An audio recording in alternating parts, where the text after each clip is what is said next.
Hello guys, good evening. क्या हालचाल? कैसे हो आप लोग सब? How are you all? कैसा रहा आज का आपका दिन? Hello. Hi guys, good evening. तो बहुत बहुत बहुत बेसब्री से मैं आपका इंतजार कर रहा था कि कब 8:30 होती है और कब हम लोग ये सेशन अपना शुरू करें और कब हम लोग रॉक करें। सो आज के रिवीजन के लिए आप लोग क्या एक्साइटेड हो क्या? आप लोग ने पढ़ा है क्या घर पे? चैप्टर नंबर 3 रिवाइज किया क्या आपने? सो दैट अपने लिए ये बहुत बड़ा सा चैप्टर है, एकदम आसान, सिंपल और एकदम क्विक हो जाए। ओके, सो शुरू करें क्या अपन विदाउट वेस्टिंग टाइम? 8:30 शार्प, जैसे मैंने आपको बोला था 8:30 शार्प हम लोग स्टार्ट करेंगे और रॉक करेंगे, राइट? सो बताओ फटाफट, शुरू करें कि नहीं करें? चलिए फटाफट से दन दन दन दन दन बोलो यस सर, शुरू कर दो आज का प्रवचन। तो फिर मैं एकदम मस्त चालू करता हूँ, देखो फिर ऐसा पढ़ाता हूँ आपको एकदम माहौल। आज का तो चैप्टर भाई, बाय गॉड, सुपर सुपर एकदम। वो ओके, सो दोस्तों, let's start without wasting much of a time. So आज जो हम लोग डिस्कस करने वाले हैं, आज का टॉपिक है अपना कौन सा? ऑडिट, डॉक्यूमेंटेशन एंड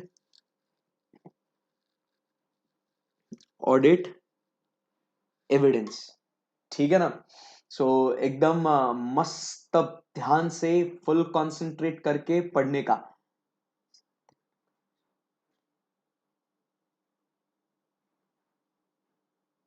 ठीक, so let us start now. So सबसे पहले जो आज हम लोग अभी टॉपिक अंडर डिस्कशन लेंगे, जो सबसे बड़ा है, रेगुलर क्लास में भी मैंने आपको उसको पहले पढ़ाया था। तो सबसे बड़ा जो टॉपिक होगा वो हम लोग बात करेंगे अबाउट व्हाट? Audit evidence. ध्यान से सुनना, इस चैप्टर का पूरा पूरा जो इंपॉर्टेंट क्रक्स होगा, सारी सारी जो इंपॉर्टेंट बातें होगी वो एकदम जोरदार, भयंकर, एकदम सुपर तरीके से मैं डिस्कस कराऊंगा मैं उसको। ओके, सो फुल कॉन्सेंट्रेट करना, एकदम मन लगाना, बिल्कुल भी मस्ती नहीं, बिल्कुल भी टाइम पास नहीं, फुल फोकस, कॉन्फिडेंस। आपके अगर कुछ क्वेरीज उसके अंदर होंगे तो वो चैट बॉक्स में डालते रहना, मैं देखूंगा आपको और वो क्वेरीज में उसको इंक्लूड कर दूंगा। मयंक, हाँ बेटा, वो एमसीक्यू में टिक करना है, डोंट वरी। अभी कॉन्सेंट्रेट करो, एक ही चीज पे मत अड़े रहो। अभी जो आज का टॉपिक है उसके ऊपर अपने को रॉक करना है, राइट? चलिए, सो अब अपन बात कर रहे हैं ऑडिट एविडेंस की। अब ऑडिट एविडेंस की बात करो, अभी मैं बहुत बोलने वाला हूँ आज, मैं नॉन स्टॉप बोलने वाला हूँ, हाँ, मतलब लिमिट के बाहर। आप बोलोगे सर इतना इतना बोल रहे हो, मतलब लॉकडाउन में क्या आपको घर पे बोलने नहीं मिल रहा है? कि ऐसा भी फीलिंग आ सकता है आपको। बट मैं कह रहा हूँ आज एकदम माहौल माहौल जमाने वाला हूँ। सो फुल एकदम कॉन्सेंट्रेट करके ईयरफोन्स लगा लो अपने और एकदम फुल ऑन, एकदम आराम से मन लगा के सुनते जाना, राइट? चलिए, let's rock. So audit evidence की बात करते हैं। सो व्हाट इज ऑडिट एविडेंस? सबसे पहले हम लोग बात करेंगे, audit evidence is all the information, क्या कहते हैं? All the information on which the opinion is based, all the information on which the opinion is based, इसे हम लोग क्या कहते हैं? इसे हम लोग कहते हैं audit evidence. All the information on which opinion is based, इसे हम लोग कहते हैं अपना क्या? Audit evidence. ध्यान में रखना, जो भी जानकारी जिसके बेसिस पे हम लोग क्या कहते हैं, जो भी जानकारी जिसके बेसिस पे हम अपना ओपिनियन देते हैं उसे हम लोग क्या कहते हैं मेरा बच्चा? उसे हम लोग कहते हैं ऑडिट एविडेंस।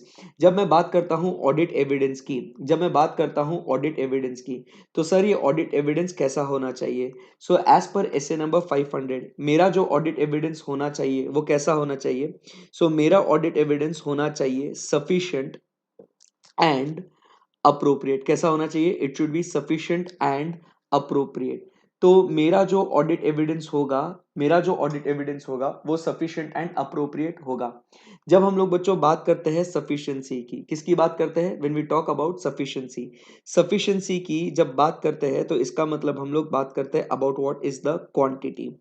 हम लोग बात करते हैं सफिशिएंसी मतलब क्या? क्वांटिटी। एंड जब मैं अप्रोप्रिएट की बात करता हूं, सो अप्रोप्रिएट मतलब मैं कहता हूं कि वो अप्रोप्रिएट कब होगा? जब वो रेलेवेंट होगा, मतलब वो रेलेवेंस होगा और वो जो एविडेंस होगा वो रिलायबल होगा।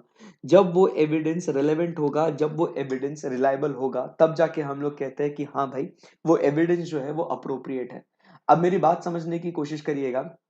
जब हम लोग कहते हैं कि वो एविडेंस रिलेवेंट है, रिलायबल है, भाई वो बातें एकदम सिंपल है। तुम समझने की कोशिश करिएगा कि अगर मैं टेलीफोन एक्सपेंसेस को वेरीफाई कर रहा हूं तो टेलीफोन बिल रेलेवेंट डॉक्यूमेंट है। अगर मैं इलेक्ट्रिसिटी वेरीफाई कर रहा हूं तो इलेक्ट्रिसिटी बिल रेलेवेंट है। परचेसेस में अगर वेरीफाई कर रहा हूं तो परचेस जो हम लोग रिक्विजिशन देते हैं, जो अपना परचेस ऑर्डर है, तो वो रेलेवेंट हो जाता है। और अगर वो प्रॉपर जेन्युइन सोर्सेस से मिलता है तो उसको हम लोग कहते हैं नो डाउट वो एविडेंस क्या है, रिलायबल भी है। हम लोग आगे देखेंगे कि evidence yes varies in reliability, क्योंकि वो इंटरनल सोर्सेस से भी मिलता है और एक्सटर्नल सोर्सेस से भी मिलता है, करेक्ट है ना। सो अब हम लोग जब बात करते हैं रेलेवेंस में, कहीं पे भी कोई सब्जेक्टिविटी नहीं है। बात ध्यान से सुनिएगा, रेलेवेंस की बात करते हैं, रिलायबिलिटी की बात करते हैं, तो उसमें कोई सब्जेक्टिविटी नहीं है। अगर टेलीफोन बिल किसी और के नाम का है तो हम लोग ऑब्वियसली कहेंगे कि वो रेलेवेंट नहीं है, वो काफी ऑब्जेक्टिव टर्म है। बट जब हम लोग बात करते हैं कि एविडेंस सफिशिएंट होना चाहिए, क्वांटिटेटिव, वो उसका एकदम अच्छा खासा होना चाहिए, तो मेरी बात समझने की कोशिश करिएगा कि वो एविडेंस सफिशिएंट होना चाहिए, मतलब क्वांटिटी होनी चाहिए। सो क्वांटिटी होना ये सब्जेक्टिव टर्म है। 1, 5, 10, 20 ये सफिशिएंट है नहीं है, ये हम लोग कैसे पता करेंगे? सही बात है ना एकदम। सो इसके लिए जब हम लोग क्वांटिटी की बात करते हैं तो वो एविडेंस क्वांटिटेटिव है या नहीं है, इसको पता करने के लिए हम लोग तीन बातें ध्यान में रखते हैं। सबसे पहले हम लोग क्या कहते हैं कि वो एविडेंस, मतलब जो एरिया जिसको हम लोग चेक करने जा रहे हैं, वो एरिया कैसा होना चाहिए? वो एरिया कैसा होना चाहिए? तो वो एरिया होना चाहिए मटेरियल। अगर वो एरिया मटेरियल है, अगर वो एरिया मटेरियल है, बराबर कि नहीं, तो ऑब्वियसली हम लोग क्या करेंगे, एविडेंस ज्यादा लेंगे। अगर वो एरिया मटेरियल है, बराबर कि नहीं, मटेरियलिटी अगर ज्यादा है तो हम लोग एविडेंस भी क्या करेंगे, अगर मटेरियलिटी ज्यादा है, अगर मटेरियलिटी ज्यादा है तो हम लोग एविडेंस भी ज्यादा लेंगे। अगर मटेरियलिटी कम है तो स्वाभाविक तौर पे हम लोग एविडेंस भी कम लेंगे। यही बात हम लोग क्वांटिटी की करते हैं। आई बात समझ में आपको? यस। उसके बाद हम लोग बात करते हैं मटेरियलिटी होने के बाद हम लोग बात करते हैं about risk of material misstatement. किसकी बात करते हैं हम लोग? Risk of material misstatement. बच्चों आपको मालूम है what is risk of material misstatement? बोलो। Inherent risk plus control risk together is called as what? Risk of material misstatement. Inherent risk plus control risk combined together is nothing but called as what? Risk of material misstatement. जब हम लोग यहाँ पे कहते हैं कि अगर risk ज्यादा है तो ऑब्वियस सी बात है अपना टेस्टिंग का जो पार्ट है, वो टेस्टिंग हम लोग को क्या करना पड़ेगा, ज्यादा करना पड़ेगा। तो रिस्क ज्यादा है तो ऑब्वियस सी बात है हम लोग को एविडेंस भी ज्यादा लेना पड़ेगा। बट अगर यहाँ पे रिस्क कम है तो हम लोग को एविडेंस भी कम लेना पड़ेगा। सही बात है एकदम, यस सर। उसके बाद हम लोग आगे बढ़ते हैं, लास्ट में हम लोग क्या कहते हैं, size of the population. Size of the population, correct है ना। तो साइज ऑफ द पॉपुलेशन की जब हम लोग बात करते हैं तो यहाँ पे हम लोग क्या कहते हैं कि बच्चा, कि अगर वो पॉपुलेशन की साइज अगर ज्यादा है तो ऑब्वियसली एविडेंस हम लोग को ज्यादा लेना पड़ेगा। साइज अगर कम है तो एविडेंस हम लोग को कम लेना पड़ेगा। इसमें और एक इसी के अंदर एक पॉइंट और आ जाता है, वो क्या कहता है कि अगर आपका पॉपुलेशन होमोजीनियस है और आपका अगर पॉपुलेशन हेट्रोजीनियस है, बराबर के नहीं, तो आपका पॉपुलेशन कैसा है, कैरेक्टरिस्टिक्स ऑफ पॉपुलेशन जिसे हम लोग कहते हैं। So size and characteristics of population. तो अगर आपका पॉपुलेशन होमोजीनियस है तो हम लोग यहाँ पे एविडेंस जो लेंगे वो कम, पर अगर हेट्रोजीनियस है, अलग अलग कैटेगरी को बिलोंग करता है, तो हम लोग एविडेंस क्या करेंगे, ज्यादा लेंगे। आई बात समझ में आपको? Yes sir. सो जब हम लोग बात करते हैं यहाँ पे कि हम लोग को एकदम आराम से कॉन्सेंट्रेट करते जाना, सारी चीजें एकदम आराम से प्यार मोहब्बत से समझा दूंगा आपको। सो अब जैसे हम लोग कहते हैं कि अपना जो एविडेंस होना चाहिए वो सफिशिएंट होना चाहिए, अप्रोप्रिएट होना चाहिए। तो सर अप्रोप्रिएट ही ऑब्जेक्टिव टर्म है, इसमें कोई अपने को टेंशन ही नहीं है। बट जब हम लोग बात करते हैं सफिशिएंसी की, तो सफिशिएंसी में हम लोग को देखना है कौन सी तीन बातें यहाँ पे हम लोग को देखना है यहाँ पे बच्चों। तो हम लोग को देखना है यहाँ पे हम लोग को देखना है materiality, risk of material misstatement, size and characteristics of population. किसकी बात करना है? Size and characteristics of population. सही बात है एकदम, यस सर। तो इसके बाद जब हम लोग बात करते हैं कि ओके हम लोग को एविडेंस कलेक्ट करना है, इसमें कोई डाउट नहीं है। तो अगर हम लोग को एविडेंस कलेक्ट करना है और वो होना चाहिए सफिशिएंट भी और अप्रोप्रिएट भी, वो होना चाहिए कैसा, सफिशिएंट भी एंड अप्रोप्रिएट भी। तो अब सवाल ये आता है कि सर हम लोग को एविडेंस अगर कलेक्ट करना है तो हम लोग एविडेंस कलेक्ट करें तो कैसे करें। सो यहाँ पे हम लोग नेक्स्ट बात करते हैं audit procedures to obtain audit evidence. अगला जो पॉइंट अपना आता है वो क्या आता है, ऑडिट प्रोसीजर्स। अगला जो पॉइंट आता है वो क्या आता है, audit procedures to obtain, audit procedures to obtain, audit procedures to obtain audit evidence, audit procedures to obtain audit evidence. क्या बोलते हैं अपन, audit procedures to obtain audit evidence, correct है ना एकदम। So what are the audit procedures to obtain audit evidence. तो सबसे पहले हम लोग बात करते हैं अबाउट व्हाट, फर्स्ट थिंग बोलो, what is the audit procedure to obtain audit evidence. So the first procedure we talk about is risk assessment procedure. किसकी बात करते हैं मेरा बच्चा, so first we talk about is the risk assessment procedure. किसकी बात करता हूं मैं यहाँ पे, risk assessment procedure. Risk assessment procedure जिसको हम लोग क्या कहते हैं, रैप, उसको क्या बोलते हैं हम लोग, रैप। सो इस रैप के अंदर हम लोग क्या करते हैं, what do we do under risk assessment procedure. So risk assessment procedure में हम लोग क्या करते हैं, वी आइडेंटिफाई, हम लोग क्या करते हैं, we identify and assess, we identify and assess the risk of material misstatement, risk of material misstatement, बराबर कि नहीं, we identify and assess the risk of material misstatement. Simple सी बात है ना बच्चा, देखो आप समझने की कोशिश करो, as the name suggest risk assessment procedure, as the name suggest क्या, risk assessment procedure. So what is risk assessment procedure, risk को असेस करने वाली procedure. So technically under risk assessment procedure what do we do is we identify and assess the risk of material misstatement, correct है ना। Sir, how do we proceed with identifying and assessing the risk of material misstatement? So by understanding कैसे करते हैं हम लोग, by understanding the entity, by understanding the entity, its environment, बराबर कि नहीं, its environment, including internal control, including what, internal control. So यहाँ पे हम लोग क्या करते हैं, we identify and assess the risk of material misstatement through understanding the entity, its environment, including its internal control. इसमें कोई डिफिकल्टी है अपने को नहीं। तो इसके बेसिस पे हम लोग डिसाइड कर पाएंगे the nature, timing and extent of our further audit procedure, nature, timing and extent of our further audit procedure. Clear है एकदम बात, यस। बट ये जो भी काम हम लोग कर रहे हैं, ये जो भी काम हम लोग कर रहे हैं यहाँ पे, ये जो है it is based on the auditor's professional judgement, it is based on the auditor's, it is based on the auditor's professional judgement. आई बात समझ में आपको, it is based on what, the auditor's professional judgement, it is based on what, the auditor's professional judgement. मतलब ये उसका अनुमान होगा, उसका जजमेंट होगा कि which area is what having more risk, which area is having what less risk। ये जो पूरा पूरा डिस्कशन होगा, it is based on what, the auditor's professional judgment, it is based on what, the auditor's professional judgment। इसमें किसी को doubt है क्या, नहीं। सो इस बेसिस पे जब ऑडिटर रिस्क असेसमेंट प्रोसीजर करता है उसके प्रोफेशनल जजमेंट पे, तो on that basis he will decide to carry out, he will decide to carry out which audit procedures, बोलो फटाफट, he will decide to carry out which audit procedures, correct। So he will decide to carry out the further audit procedures, he will decide to carry out what, the further audit procedures। आई बात समझ में आपको, yes sir। तो जब बच्चा हम लोग बात करते हैं अबाउट फर्दर ऑडिट प्रोसीजर्स की, किसकी बात करता हूं मैं, अबाउट फर्दर ऑडिट प्रोसीजर्स की। तो फर्दर ऑडिट प्रोसीजर में हमारे पास दो प्रोसीजर्स यहाँ पे हम लोग को दिखते हैं। सो फर्दर ऑडिट प्रोसीजर्स में दो प्रोसीजर्स हम लोग को कौन से दिखते हैं, बताइए। फर्दर ऑडिट प्रोसीजर्स में हमें दो प्रोसीजर्स कौन से दिखते हैं यहाँ पे। तो सबसे पहले हम लोग बात करते हैं यहाँ पे टेस्ट ऑफ कंट्रोल्स की। किसकी बात करते हैं हम लोग मेरा बच्चा, सो हम लोग बात करते हैं about what, the test of controls. किसकी बात करते हैं हम लोग, टेस्ट ऑफ कंट्रोल्स की। तो फर्दर ऑडिट प्रोसीजर्स में हम लोग सबसे पहले बात करते हैं टेस्ट ऑफ कंट्रोल्स। अब सवाल ये आता है कि sir why do we do test of controls, हम लोग टेस्ट ऑफ कंट्रोल्स क्यों करते हैं।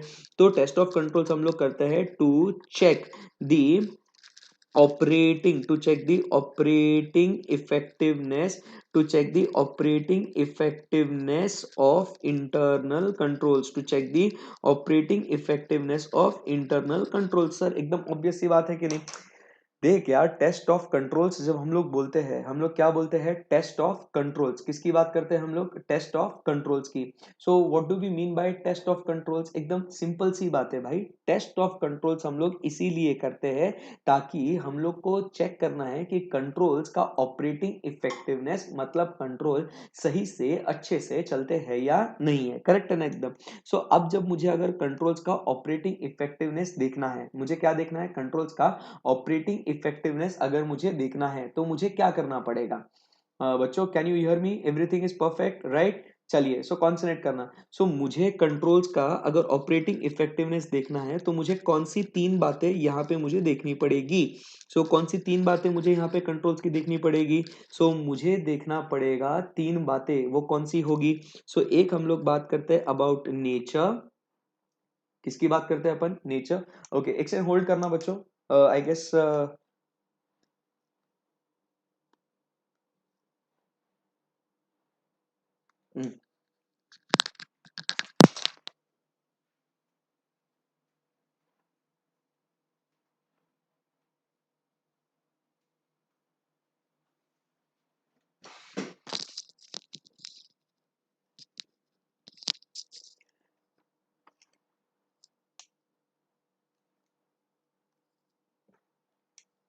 ओके, अब शायद मैं अटक जो गया था, अब मैं आ गया। Okay, I am back. So all good, all good, all good, yes. Okay, so शायद इसको भी कॉन्सेप्ट थोड़ा हेवी हो गया होगा। आपको तो कॉन्सेप्ट हेवी नहीं हुआ ना? एकदम सही चल रहा है ना अपन? एकदम मजा आ रहा है पढ़ने में? चलो भाई, यस। ओके, सो नहीं, एवरीथिंग इज परफेक्ट। अभी मैं हूँ, देखो, हाय हेलो, सब कुछ एकदम। हाँ, सो एकदम आराम से। कॉन्सेप्ट आपको हेवी नहीं लग रहा है ना? समझ में आ रहा है ना आपको एकदम अच्छे से? Yes, okay, perfect.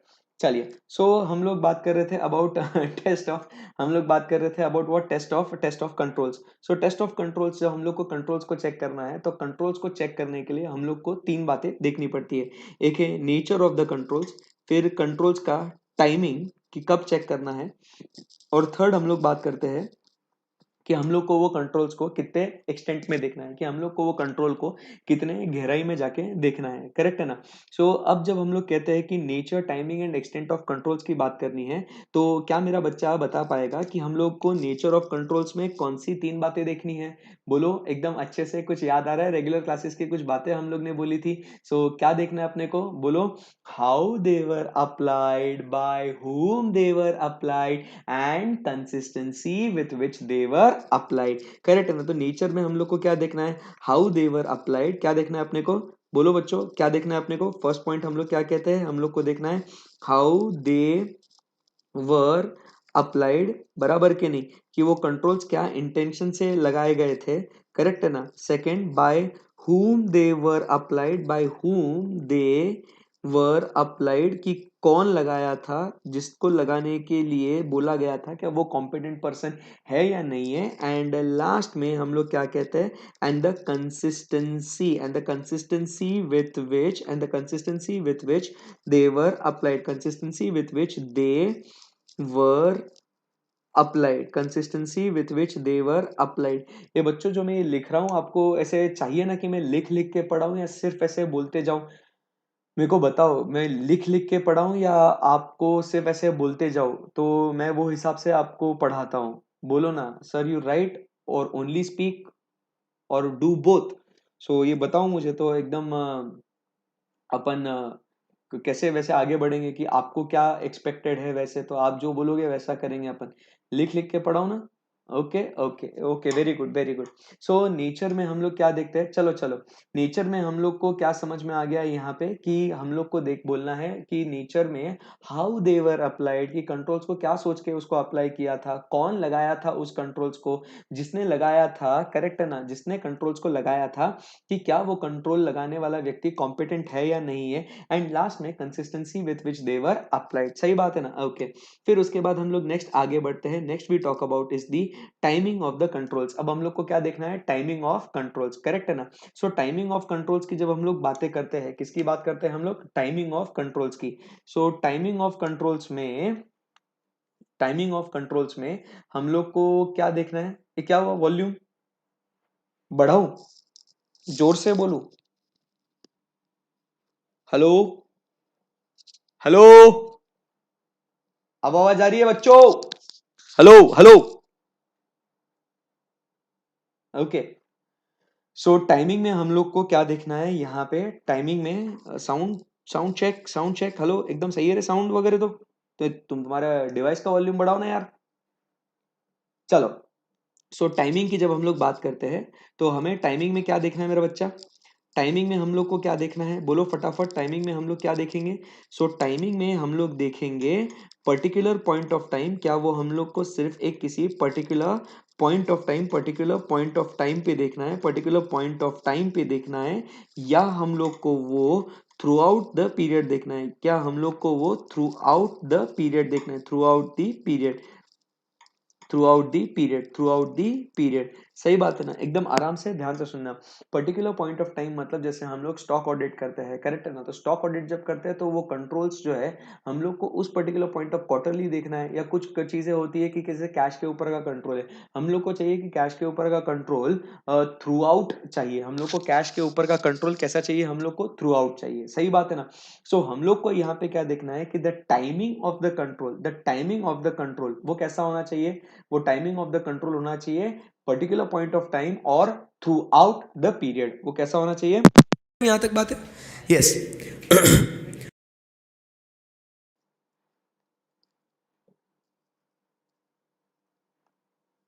अब देखो बोला, साउंड चेक करो एक बार। मैंने कुछ चीज खोल के रखी थी वो बंद कर दिया, अभी बाद में ये करूंगा। अब देखो, अब वॉल्यूम देखो बोला। अब चेक करो वॉल्यूम। बताओ बताओ। क्लियर है वॉल्यूम? ओके। सो अब कॉन्सेंट्रेट करो प्लीज, है ना? ध्यान दो। सो जिसको वॉल्यूम कम लग रही है प्लीज वो ईयरफोन्स लगा के अपने लेक्चर को सुने, या स्पीकर्स पे कनेक्ट करके उसको सुने, है ना? तो आप अगर मोबाइल का वॉल्यूम कम रखोगे और फिर बोलोगे आवाज कम आ रही है, तो ऐसे कैसे चलेगा? किसी को क्लियर आ रही, किसी को नहीं, है ना? ऐसे छेड़ो मत रे, तुम परेशान मत करो, इतना बहुत कॉन्सेप्ट पढ़ना है आज अपने को, है ना? लिंक मत ब्रेक करो उसको। सो टाइमिंग में हम लोग को क्या देखना है? हम लोग को चेक करना है eight a particular point of time. रुको मैं एक सेकंड चेक करता हूं मैं, है ना? मेरे यहाँ पे परफेक्ट आवाज है, जबरदस्ती छेड़ो मत, मार खाओगे ना तो वहां आके पकड़ के मारूंगा आपको। हाँ, चलो। सो टाइमिंग की हम लोग बात करते हैं at a particular point of time और throughout the period. Next फिर हम लोग बात करते हैं अबाउट एक्सटेंट। एक्सटेंट की जब बात करते हैं तो हम लोग को कितने गहराई में देखना है, करेक्ट है ना? सो कितने एक्सटेंट तक हम लोग को देखना है, कितने एक्सटेंट तक देखना है हम लोग को, बताइए। चलो इसका आंसर दो अभी मुझे। सो नेचर में हम लोग ने देख लिया, टाइमिंग में अपन ने देख लिया, अब एक्सटेंट में हम लोग को क्या देखना है? चलिए बोलो फटाफट फटाफट, टेल मी एक्सटेंट में क्या देखना है? जवाब दो, अभी इतना बोल रहे हो ना, अभी फटाफट जवाब दो।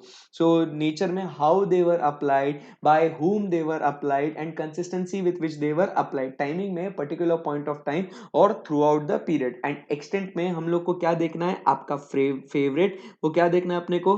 Frequency, frequency, length of time, frequency, length of time, frequency, बोलो frequency, length of time, rate of deviation, rate of deviation, बोलो बोलो एकदम सुरताल में, रेट ऑफ डेविएशन। लास्ट में क्या बोलना है? Relevance and reliability. क्या देखना है अपने को? Relevance and reliability. क्या देखना है अपने को? Relevance and reliability. सो हम लोग को एक्सटेंट में क्या देखना है? कि फ्रीक्वेंसी। जब हम लोग बात करते हैं कि हम लोग को कितने हद तक देखना है, बराबर के, तो हम लोग डिसाइड करते हैं एक्सटेंट में कि हम लोग को फ्रीक्वेंसी कितनी बार देखना है, वो कितने समय तक देखना है हम लोग को। एवरी ईयर देखे, एवरी क्वार्टर देखे, करेक्ट है ना? Rate of deviation, rate of deviation मतलब क्या है? कि हम लोग जब रिस्क असेसमेंट प्रोसीजर करे थे, बराबर के नहीं, तो उसमें हम लोग ने एक्सपेक्ट किया था कि कंट्रोल्स इतने इतने अच्छे चलेंगे, इतने इतने बुरे हो सकते हैं। फिर जब हम लोग एक्चुअली टेस्ट करते हैं तो हम लोग को क्या मिलता है? कि उसको एक्चुअल से, मतलब स्टैंडर्ड से उसका कुछ एक्चुअल कुछ अलग होगा, तो उसको हम लोग कहते हैं rate of deviation. And last में हम लोग को क्या देखना है? कि जो एरिया हम लोग टेस्ट कर रहे हैं वो कंट्रोल्स उस एरिया से रेलेवेंट है या नहीं है, और उनके ऊपर भरोसा रखा जा सकता है या नहीं। जब हम लोग बात करते हैं कि हम लोग को क्या करना है, हम लोग को फर्दर ऑडिट प्रोसीजर्स परफॉर्म करनी है, तो फर्दर ऑडिट प्रोसीजर्स में वी चेक व्हाट, सबसे पहले हम लोग बात करते हैं test of controls. Test of controls में हम लोग को कंट्रोल को देखना है, तो हम लोग तीन बातें देखते हैं। वो तीन बातें कौन सी है? Nature, timing and extent. यहां तक बात क्लियर है एकदम आपको? Anyone, any query, any difficulty? No sir. अब यहां से हम लोग, मेरा बच्चा, आगे बढ़ते हैं। एकदम आराम से मन लगा के ध्यान से सुनिएगा। जब यहां से हम लोग आगे बढ़ते हैं, तो अब जब टाइमिंग की बात करते हैं, अभी मैं किस में आ रहा हूं? टाइमिंग की बात कर रहा हूं। मैं किसकी बात कर रहा हूं? अभी टाइमिंग पे। पर्टिकुलरली अब जो मेरा फोकस होगा वो टाइमिंग पे होगा। ध्यान से सुनना। यूजिंग दी ऑडिट एविडेंस, क्या बोल रहा हूं? Using the audit evidence, using the evidence, using the evidence. Obviously evidence किसके बारे में? यूजिंग दी एविडेंस ऑब्वियसली किसके बारे में? About, about controls, about controls obtained, about controls obviously obtained in previous audits, in previous audits, in previous audits, in previous audits। आपको question समझ में आया? ये क्वेश्चन कुछ याद आया आपको? ऐसा एक क्वेश्चन अपने को है। क्या कहते हैं उसके अंदर कि we have to talk about using the audit evidence. We have to talk about is what? Using the audit evidence. आई बात समझ में? अबाउट ऑब्वियसली कंट्रोल्स, इसमें कोई अपने को डाउट नहीं है। using the audit evidence, using the audit evidence about yes controls obtained in the previous audit। तो क्या हम लोग पिछले साल में, क्वेश्चन समझिएगा, क्या हम लोग पिछले साल में जो हम लोग ने इंटरनल कंट्रोल्स के बारे में जो ऑडिट एविडेंस हम लोग ने ऑब्टेन किया था, क्या वही ऑडिट एविडेंस कंट्रोल्स के बारे में क्या हम लोग अगले साल के लिए भी यूज कर सकते हैं या नहीं? तो अगर इसका जवाब चाहिए तो हमें देखना पड़ेगा दो बातें। इसके अंदर हम लोग को देखनी पड़ेगी दो बातें। वो दो बातें कौन सी होगी? बोलो बच्चों, वो दो बातें कौन सी होगी? एक, हम लोग बात करेंगे कि पिछले साल के जो कंट्रोल्स है वो उनका इफेक्टिवनेस देखना पड़ेगा, एंड इस साल के जो कंट्रोल्स है उन कंट्रोल्स में कहीं कुछ रिस्क है या नहीं। इसमें हम लोग क्या कहते हैं? इफेक्टिवनेस। इफेक्टिवनेस की जब बात करते हैं हम लोग, हम लोग को क्या देखना पड़ेगा? बताओ, इफेक्टिवनेस में कितने पॉइंट्स आते हैं? अपने इफेक्टिवनेस में मेरा बच्चा कितने पॉइंट्स आते हैं? इफेक्टिवनेस में हमारे पास है 3 पॉइंट्स। इफेक्टिवनेस में हमारे पास है 3 पॉइंट्स। और ऑब्वियसली रिस्क में भी अपने पास कितने पॉइंट्स है? 3 पॉइंट। कोई डिफिकल्टी नहीं सर। इफेक्टिवनेस में हम लोग को क्या देखना है? पिछले साल के जो कंट्रोल्स है उनमें इफेक्टिवनेस क्या करना है अपने को? Effectiveness of controls and its application, effectiveness of controls and its application, effectiveness of controls and its application। मतलब अपने को क्या देखना है कि पिछले साल जो कंट्रोल्स लगाए गए थे कि क्या वो कंट्रोल इफेक्टिव थे? सिर्फ वो कंट्रोल इफेक्टिव नहीं होना, उस कंट्रोल का बराबर से एप्लीकेशन, उस कंट्रोल का बराबर से यूसेज भी हो रहा है या नहीं, ये हम लोग को देखना है। हम लोग बात करते हैं about what? Effectiveness of controls and its application. Second point हम लोग क्या कहते हैं? Effectiveness of other elements of controls. हम लोग किसकी बात करते हैं? Effectiveness of other elements of controls, effectiveness of other elements of controls, effectiveness of other elements of control. अब जैसे हम लोग क्या कहते हैं कि भाई देखो कि आपको पढ़ने की बहुत इच्छा है, आपका एकदम मन लगा हुआ है पढ़ने के लिए, करेक्ट है ना?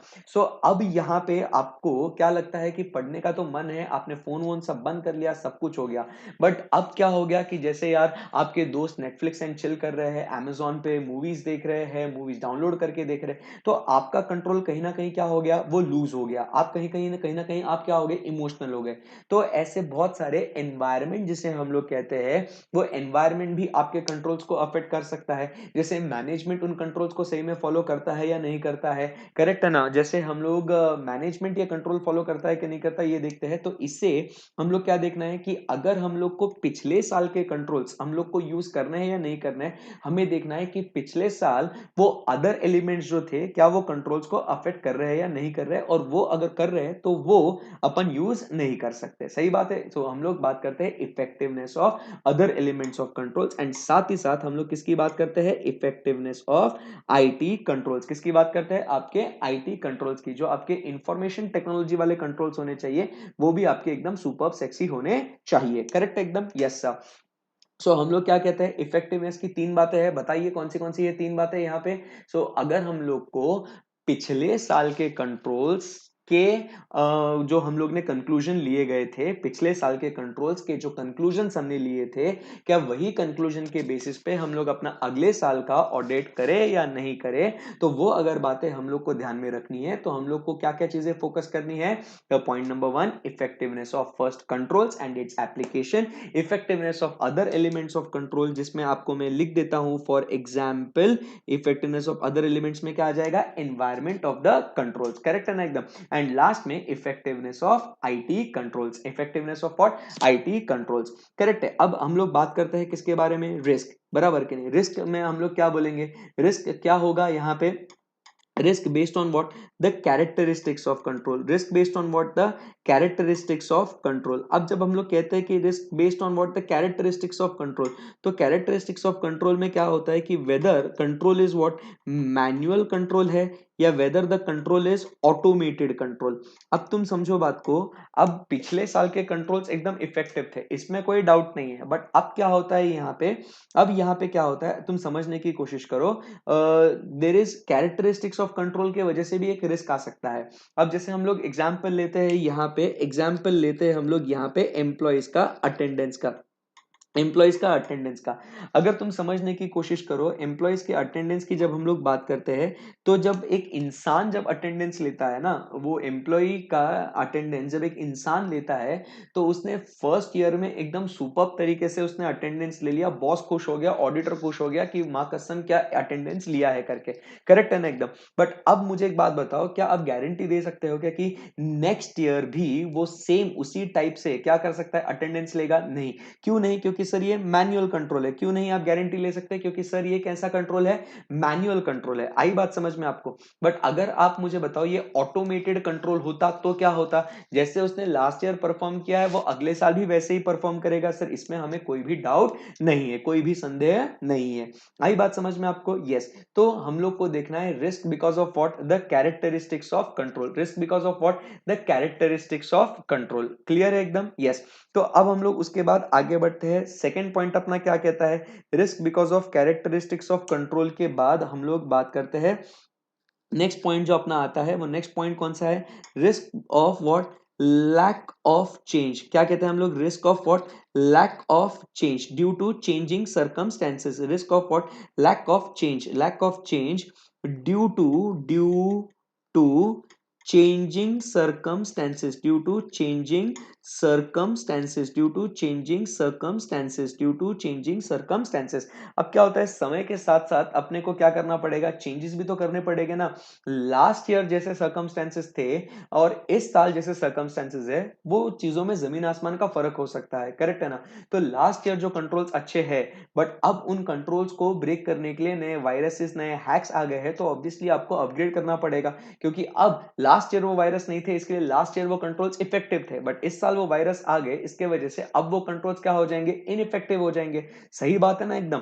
तो इसके लिए हम लोग को रिस्क देखना है कि अगर आपने चेंजेस नहीं किए तो उसकी वजह से आपके कंट्रोल्स क्या हो सकते हैं? बेकार हो सकते हैं, बराबर के नहीं? एंड लास्ट पॉइंट हम लोग जो कहते हैं वो कौन सा पॉइंट है अपना? एकदम सिंपल, जो हम लोग को देखना है रिस्क ऑफ मटेरियल मिसस्टेटमेंट। जो एक्चुअली आप रिस्क ऑफ मटेरियल मिसस्टेटमेंट करोगे उसके बेसिस पे आपको जज करना पड़ेगा कि क्या वो पिछले साल के कंट्रोल्स हमारे लिए इफेक्टिव होंगे या नहीं होंगे। सो मेरा बच्चा, हम लोग कहाँ है? आपको एक बार याद दिला दूं, आपने कॉन्सेप्ट तो पढ़ लिया, आपने कॉन्सेप्ट तो समझ लिया, बट मैं आपको फटाफट बता देता हूं कि सवाल यह है कि अगर मैं पिछले साल जब मैं ऑडिट कर रहा था फाइनेंशियल ईयर 1 का, उसमें मैंने कंट्रोल्स का असेसमेंट किया और मुझे पता चला कि कंट्रोल्स अच्छे हैं या बुरे हैं, वॉट एवर इट इज, तो क्या वही कंक्लूजन में फाइनेंशियल ईयर 2 में लेके जाके क्या वहां पे भी उसको वही कंक्लूजन को यूज कर सकता हूं क्या?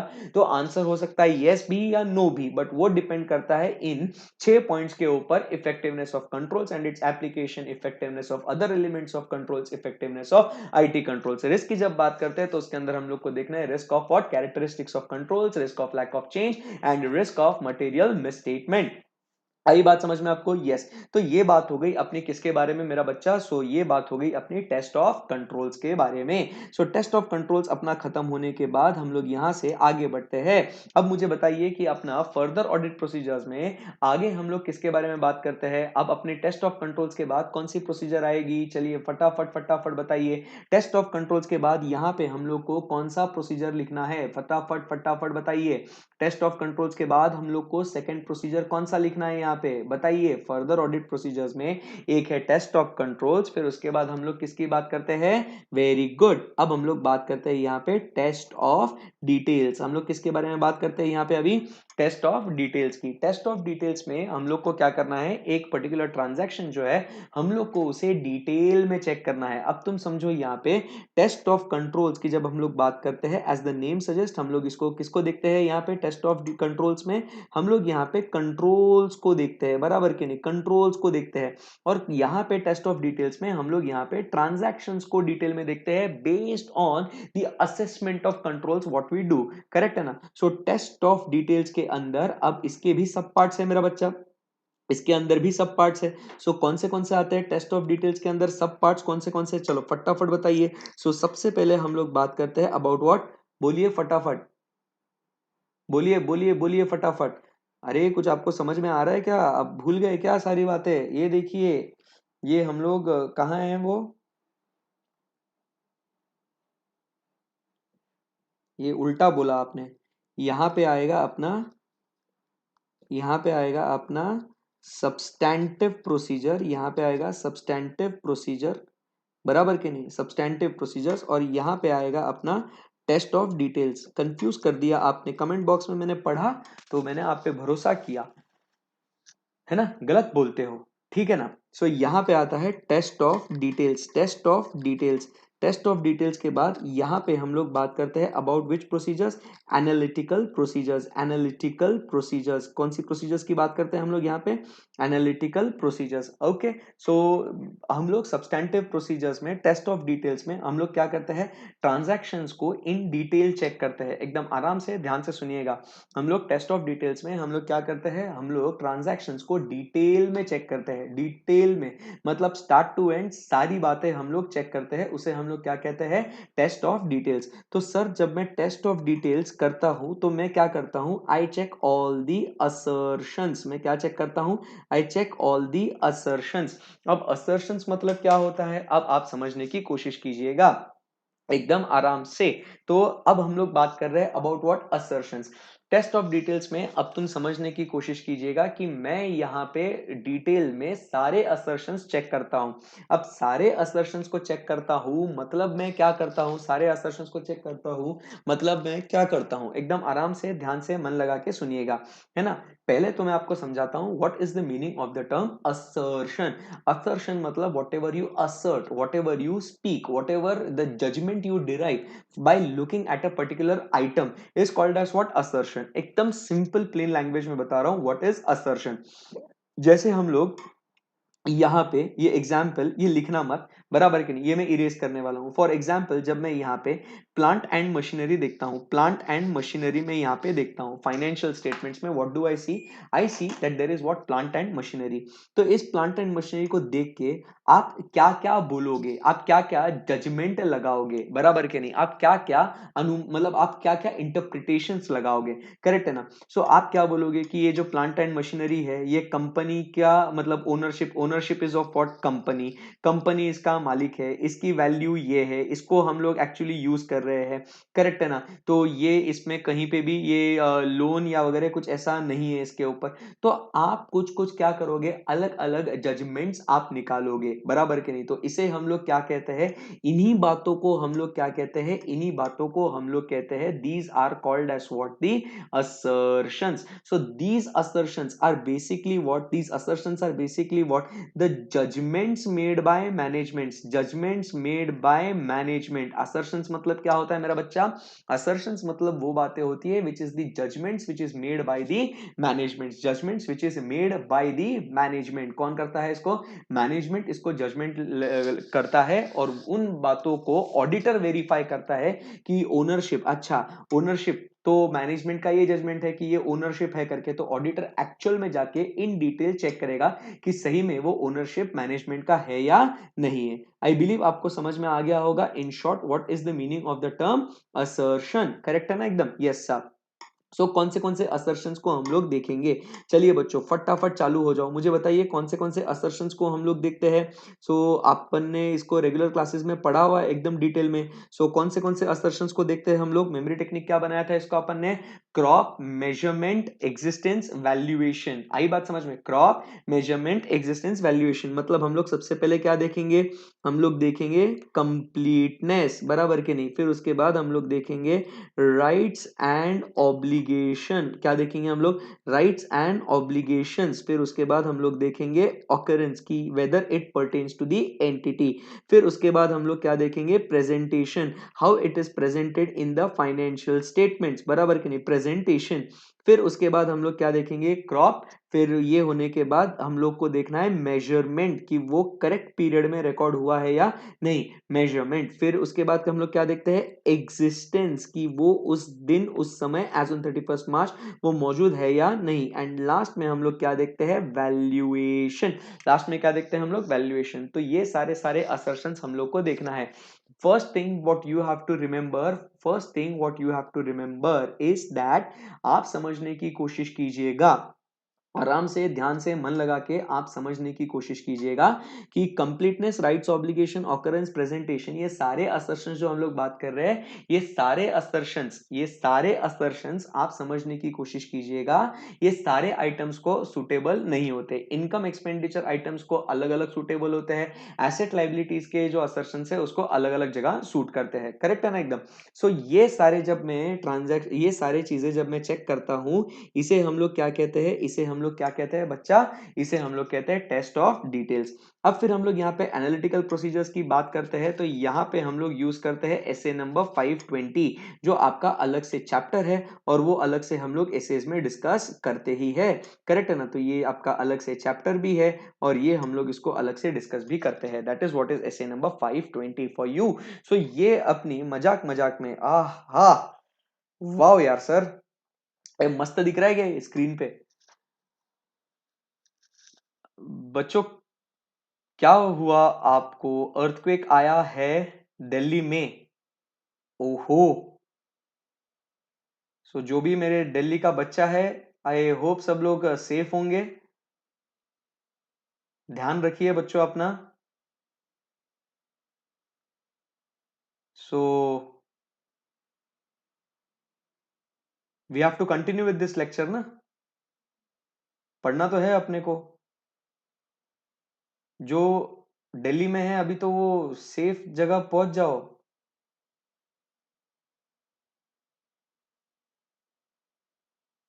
Take care guys. तो हम लोग को तो पढ़ना है अभी कि we have to take a break? पढ़ना है ना? ओके सो फटाफट कॉन्सेंट्रेट करो एकदम अच्छे से। ओके सो ये सारी बातें हम लोग ने अभी तक डिस्कस करी है। चलिए चलिए चलिए चलिए कॉन्सेंट्रेट करिए। दिल्ली वालों ध्यान रखियो यार, जिगर का टुकड़ा हो तुम लोग, ठीक है ना? ओके सो यहाँ पे हम लोग बात कर रहे हैं अबाउट व्हाट, ये सारी बातें हम लोग ने कर ली about the different types of, कहा था मैं? ये audit procedures, this is how we perform the audit procedures to obtain audit evidence. अब एकदम ध्यान से सुनिएगा, मन लगा के please everyone concentrate now. Chat मत करो अभी, please please please, everybody concentrate, stop, no chatting now, please stop. अब एकदम आराम से मैं जो पढ़ा रहा हूं अभी उसको ध्यान से सुनिएगा, समझिएगा। ओके ओके सो अब हम लोग बात कर रहे हैं यहाँ पे ऑडिट प्रोसीजर्स। बेसिकली अपने जो ऑडिट प्रोसीजर्स है, वो ऑडिट प्रोसीजर्स कौन से है बेटा? ये आपको समझ में आ गया ना? अपने ऑडिट प्रोसीजर्स कौन से हैं? सो ये रिस्क असेसमेंट प्रोसीजर है, फर्दर ऑडिट प्रोसीजर्स है, करेक्ट है ना? इसमें हम लोग ने क्या देखा, बात समझने की कोशिश कीजिएगा। इसमें हम लोग ने क्या देखा है कि रिस्क असेसमेंट प्रोसीजर में हम लोग रिस्क को असेस करेंगे, फर्दर ऑडिट प्रोसीजर्स में हम लोग कंट्रोल्स को देखते हैं, और सब्सटेंटिव प्रोसीजर्स में हम लोग टेस्ट ऑफ डिटेल्स देखते हैं, ट्रांजैक्शन को पूरा डिटेल में चेक करते हैं और एनालिटिकल प्रोसीजर्स करते हैं, और हम दोनों उस कॉम्बिनेशन में भी हम लोग यूज कर सकते हैं। हम लोग क्या कर सकते हैं, उस कॉम्बिनेशन में भी हम लोग यूज कर सकते हैं, करेक्ट है ना। बट अब जो सवाल आता है कि सर अगर मैं यहां पे audit procedures to obtain audit evidence ये परफॉर्म करता हूं रैप और फैप, करेक्ट है ना, ये सर मैं करता हूं, बट इनमें से अगर मुझे एविडेंस ऑब्टेन करना है, मुझे अगर एविडेंस ऑब्टेन करना है, बराबर कि नहीं, ये ऑडिट एविडेंस ऑब्टेन करना है, तो ये एविडेंस ऑब्टेन करने के लिए मुझे कोई ना कोई मेथड्स, मुझे कोई ना कोई टेक्निक्स तो मुझे यूज करनी पड़ेगी ना, मुझे कोई ना कोई तो भी मेथड्स या कोई ना कोई तो भी टेक्निक मुझे यूज करनी पड़ेगी ना सर। देखिए आप समझने की कोशिश कीजिएगा, मैं रैप और फैप में कर लूंगा, इसमें कोई डाउट नहीं है, बराबर के नहीं। सर मुझे ये भी मालूम है कि मुझे रिस्क असेसमेंट प्रोसीजर परफॉर्म करना है, मुझे फर्दर ऑडिट प्रोसीजर्स परफॉर्म करना है, I know it, it's very simple, इसमें कोई डाउट नहीं है, करेक्ट है ना। बट तुम मेरा बच्चा बात समझने की कोशिश कर कि अगर तुझे यहाँ पे ये प्रोसीजर्स परफॉर्म करने हैं तो उसके लिए तुझे कुछ ना कुछ तो टूल्स, टेक्निक्स, मेथड्स, प्रोसीजर्स कुछ तो यूज करना पड़ेगा ना यहाँ पे। सो यहाँ पे आप जो तकनीकें आप इस्तेमाल करते हो उसे हम लोग क्या कहते हैं, ओ आई, बोलो OICAI। हम लोग क्या यूज करते हैं यहाँ पे, अपना मेमोरी टेक्निक क्या है बच्चों, OICAI। जमी क्या बात आपको यहाँ पे, यस एकदम बढ़िया सर। तो हम लोग कौन से टूल्स टेक्निक्स हम लोग यूज करते हैं, तो हम लोग सबसे पहले क्या यूज करते हैं मेरा बच्चा, हम लोग बात करते हैं अबाउट व्हाट, हम लोग बात करते हैं अबाउट ऑब्जर्वेशन।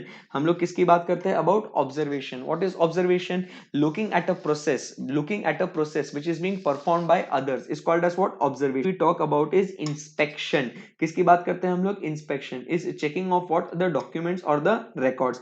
फिर उसके बाद हम लोग क्या करते हैं, कॉम्प्यूटेशन, हम लोग क्या करते हैं, कॉम्प्यूटेशन। आपको मालूम होगा कॉम्प्यूटेशन में दो बातें आती है, एक हम लोग बात करते हैं अबाउट व्हाट, रिकैलकुलेशन, एक किसके बारे में बात करते हैं हम लोग, रिकैलकुलेशन, बराबर के नहीं, एंड दूसरा हम लोग किसके बारे में बात करते हैं, बोलो, री परफॉर्मेंस। एक हम लोग बात करते हैं अबाउट रिकैलकुलेशन, किसकी बात करते हैं हम लोग, रिकैलकुलेशन, एंड दूसरा हम लोग बात करते हैं अबाउट री परफॉर्मेंस, किसकी बात करते हैं हम लोग, री performance. Okay okay, so this is what is calculation, this is what is computation. Recalculation मतलब हम लोग अरिथमेटिकल एक्यूरेसी को चेक करने के लिए जो काम करते हैं उसे हम लोग कहते हैं रिकैलकुलेशन। और जो भी ऑडिट प्रोसीजर्स हमने ऑलरेडी परफॉर्म करी है उसको मैनेजमेंट ने जो परफॉर्म करे है जो कामकाज, उसी काम को हम लोग फिर से परफॉर्म करके देखेंगे कि वो बराबर है या नहीं। री-परफॉर्मेंस is basically what an auditor's independent execution of the procedures which are performed by the management. Then we talk about is, यहाँ पे हम लोग नेक्स्ट हम लोग बात करते हैं अबाउट व्हाट, एनालिटिकल प्रोसीजर्स, किसकी बात करते हैं हम लोग, एनालिटिकल प्रोसीजर्स की बात करेंगे। और लास्ट में हम लोग बात करेंगे about what, inquiry and confirmation, किसकी बात करेंगे हम लोग, इंक्वायरी एंड कंफर्मेशन। आई बात समझ में। सो जब हम लोग ऑडिट प्रोसीजर्स को परफॉर्म करेंगे, जब हम लोग क्या करेंगे, ऑडिट प्रोसीजर्स को परफॉर्म करेंगे, उन ऑडिट प्रोसीजर्स में हम लोग को कुछ टूल्स टेक्निक्स हम लोग को यूज करनी पड़ेगी, बराबर कि नहीं। तो उन टूल्स एंड टेक्निक्स को जब हम लोग यूज करते हैं, आई बात समझ में, तो उस समय पे हम लोग क्या करना पड़ेगा, हम लोग को, बोलो बच्चों, हम लोग को उस घड़ी उस समय हम लोग को क्या करना पड़ेगा, बोलो बच्चा, उस समय हम लोग को क्या करना पड़ेगा, हम लोग को OICAI ये हम लोग को यूज करना पड़ेगा। परफेक्ट है एकदम, यस। चलिए अब यहां से हम लोग आगे बढ़ते हैं, अब हम लोग बात करते हैं टाइप ऑफ ऑडिट एविडेंस। एकदम सुपर दिख रहा है ना ये चार्ट, वाह यार, कितना ब्यूटीफुल लग रहा है, वाह, सुपर। चलिए आज तो राइटिंग भी बहुत जोरदार आ रही है मेरी चलो, सो अब यहां से हम लोग आगे बढ़ते हैं। अब आपको समझ में आ गया है कि ऑडिट एविडेंस क्या है और कैसे कैसे अपन ने यहां तक पढ़ लिया। अब फिर यहां से हम लोग आगे बढ़ते हैं और अब हम लोग सवाल उठाते हैं कि what are the different types of audit evidence, types of audit evidence. अगला सवाल अपना क्या आता है, टाइप्स ऑफ ऑडिट एविडेंस। पूरा पूरा रिवीजन ऐसा एकदम धांसू, बराबर कि नहीं, टाइप्स ऑफ ऑडिट एविडेंस फटाफट रिवाइज करने के लिए आपको मजा आना चाहिए, करेक्ट है ना। सो यहाँ पे हम लोग बात करते हैं टाइप्स ऑफ ऑडिट एविडेंस की। तो मेरा बच्चा मुझे बताएगा what are the different types of audit evidence we have, idea है आपको, what are the different types of audit evidence, anyone, चलिए बताइए what are the different types of audit evidence, चलो बताइए मुझे। So what are the different types of audit evidence, तो एक जो टाइप ऑफ ऑडिट एविडेंस हम लोग बात करते हैं सो वो है it depending upon the source, बराबर के नहीं, एंड दूसरा हम लोग कहते हैं डिपेंडिंग अपॉन नेचर। पहले क्या लिखे, चलो सर हम लोग ने जैसे क्लास में आता depending upon nature and depending upon source. किसकी बात करेंगे अपन, depending upon nature, depending upon source. So जब हम लोग टाइप्स ऑफ ऑडिट एविडेंस की बात करते हैं डिपेंडिंग अपॉन नेचर, हम लोग क्या कहते हैं, दो टाइप के आते हैं इसके अंदर। एक है डिपेंडिंग अपॉन नेचर हम लोग क्या कहते हैं, एक है विजुअल, ये कलर नहीं यूज करना है अपने को, अलग यूज करेंगे अपन। सो एक हम लोग बात करते हैं अबाउट व्हाट, बोलो, एक हम लोग बात करते हैं about the evidence is as what visual, फिर उसके बाद हम लोग बात करते हैं ओरल, एंड उसके बाद हम लोग बात करते हैं एज व्हाट द डॉक्यूमेंट्री। बोलो, तो visual, oral and documentary, visual, oral and documentary, सही बात है ना। सो इसे हम लोग क्या कहेंगे, डिपेंडिंग अपॉन द नेचर, ये तीन टाइप के ऑडिट एविडेंस है, विजुअल, ओरल एंड डॉक्यूमेंट्री। आई बात समझ में आपको, yes.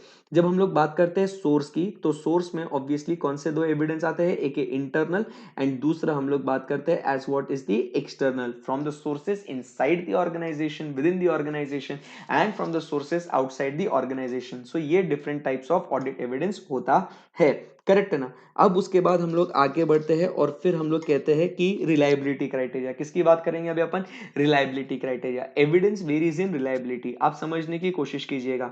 So evidence varies in reliability में जब हम लोग कहते हैं तो रिलायबल क्या क्या है, तो सबसे पहले हम लोग कहते हैं कि external evidence is more reliable, उसके बाद हम लोग कहते हैं internal is more reliable if internal controls are strong, बराबर। उसके बाद हम लोग कहते हैं documentary is more reliable as compare to what the oral evidence, original documents are more reliable as compare to the photocopy. आई बात समझ में आपको। एंड उसके बाद obtained by himself is more reliable rather than provided to him by someone else, obtained by himself, obtained by himself, himself मतलब कौन, bye auditor himself. आई बात समझ में आपको। सो यहाँ पे मेरा बच्चा हम लोग क्या कह रहे हैं, आपको समझ में आ गया यहाँ पे। सो सो ये बातें हो गई अपनी, करेक्ट है ना। सो एविडेंस वेरीज इन रिलायबिलिटी में ये बातें हो गई अपनी, ठीक है। सो एविडेंस कैसे वेरी करता है, सो इन रिलायबिलिटी, सो सबसे पहले हम लोग क्या कहते हैं कि सबसे पहले external is more reliable, but अगर इंटरनल कंट्रोल्स अगर स्ट्रांग होंगे, तो इंटरनल कंट्रोल्स अगर स्ट्रांग होंगे तो क्या हो जाएगा, internal evidence is more reliable, documentary is more reliable as compare to the oral, original is more reliable as compare to the photocopy, original is more reliable as compared to the photocopy, and auditor is obtaining the evidence by himself। तो ये reliability criteria उसका आ जाता है। आई बात समझ में आपको, yes.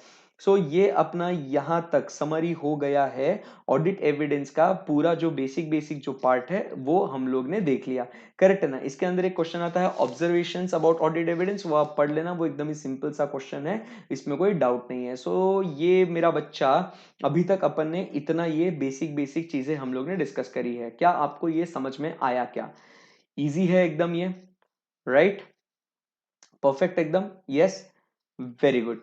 सो अब यहां से हम लोग आगे बढ़ते हैं। अब यहां तक अब मुझे बताओ, देखिए मैंने आपको ये सारी सारी बातें, रिस्क असेसमेंट प्रोसीजर, ओ आई सी ए आई, फर्दर ऑडिट प्रोसीजर्स, करेक्ट है ना, सब्सटैंटिव प्रोसीजर्स, एक्सटर्नल कंफर्मेशन, ये तो आगे हम लोग पढ़ेंगे, ये ऑब्जर्वेशंस बाकी है। उसके अलावा ये टाइप्स ऑफ ऑडिट एविडेंस अपना खत्म हो गया, रेलेवेंस एंड रिलायबिलिटी क्राइटेरिया ये मैंने पढ़ा दिया आपको, यहां तक मैंने आपको पूरा पूरा पढ़ा दिया। मतलब जो बेसिक है, आप समझ रहे हो मेरी बात को, जो बेसिक है वो मैंने आपको पूरा पूरा पढ़ा दिया है। सो ये जो भी आपके बेसिक्स है, ये आपके इस बेसिक एकदम सारा सुपर्ब चार्ट में कवर हो जाता है, राइट। सो यहां तक आपको कॉन्फिडेंस है क्या, बताओ मुझे, यहां तक कॉन्फिडेंस है क्या, यहां तक कॉन्फिडेंस है क्या, क्योंकि फिर इसके बाद जो मुझे शुरू करना है बॉस, वो मतलब है स्टैंडर्ड्स, और वो एकदम इतना मतलब ऐसे 5-5 10-10 मिनट में एक एक कॉन्सेप्ट को निपटा दूंगा ना, आप बोलोगे माँ कसम इतना इजी आज तक कभी हुआ नहीं सर हमारे लिए।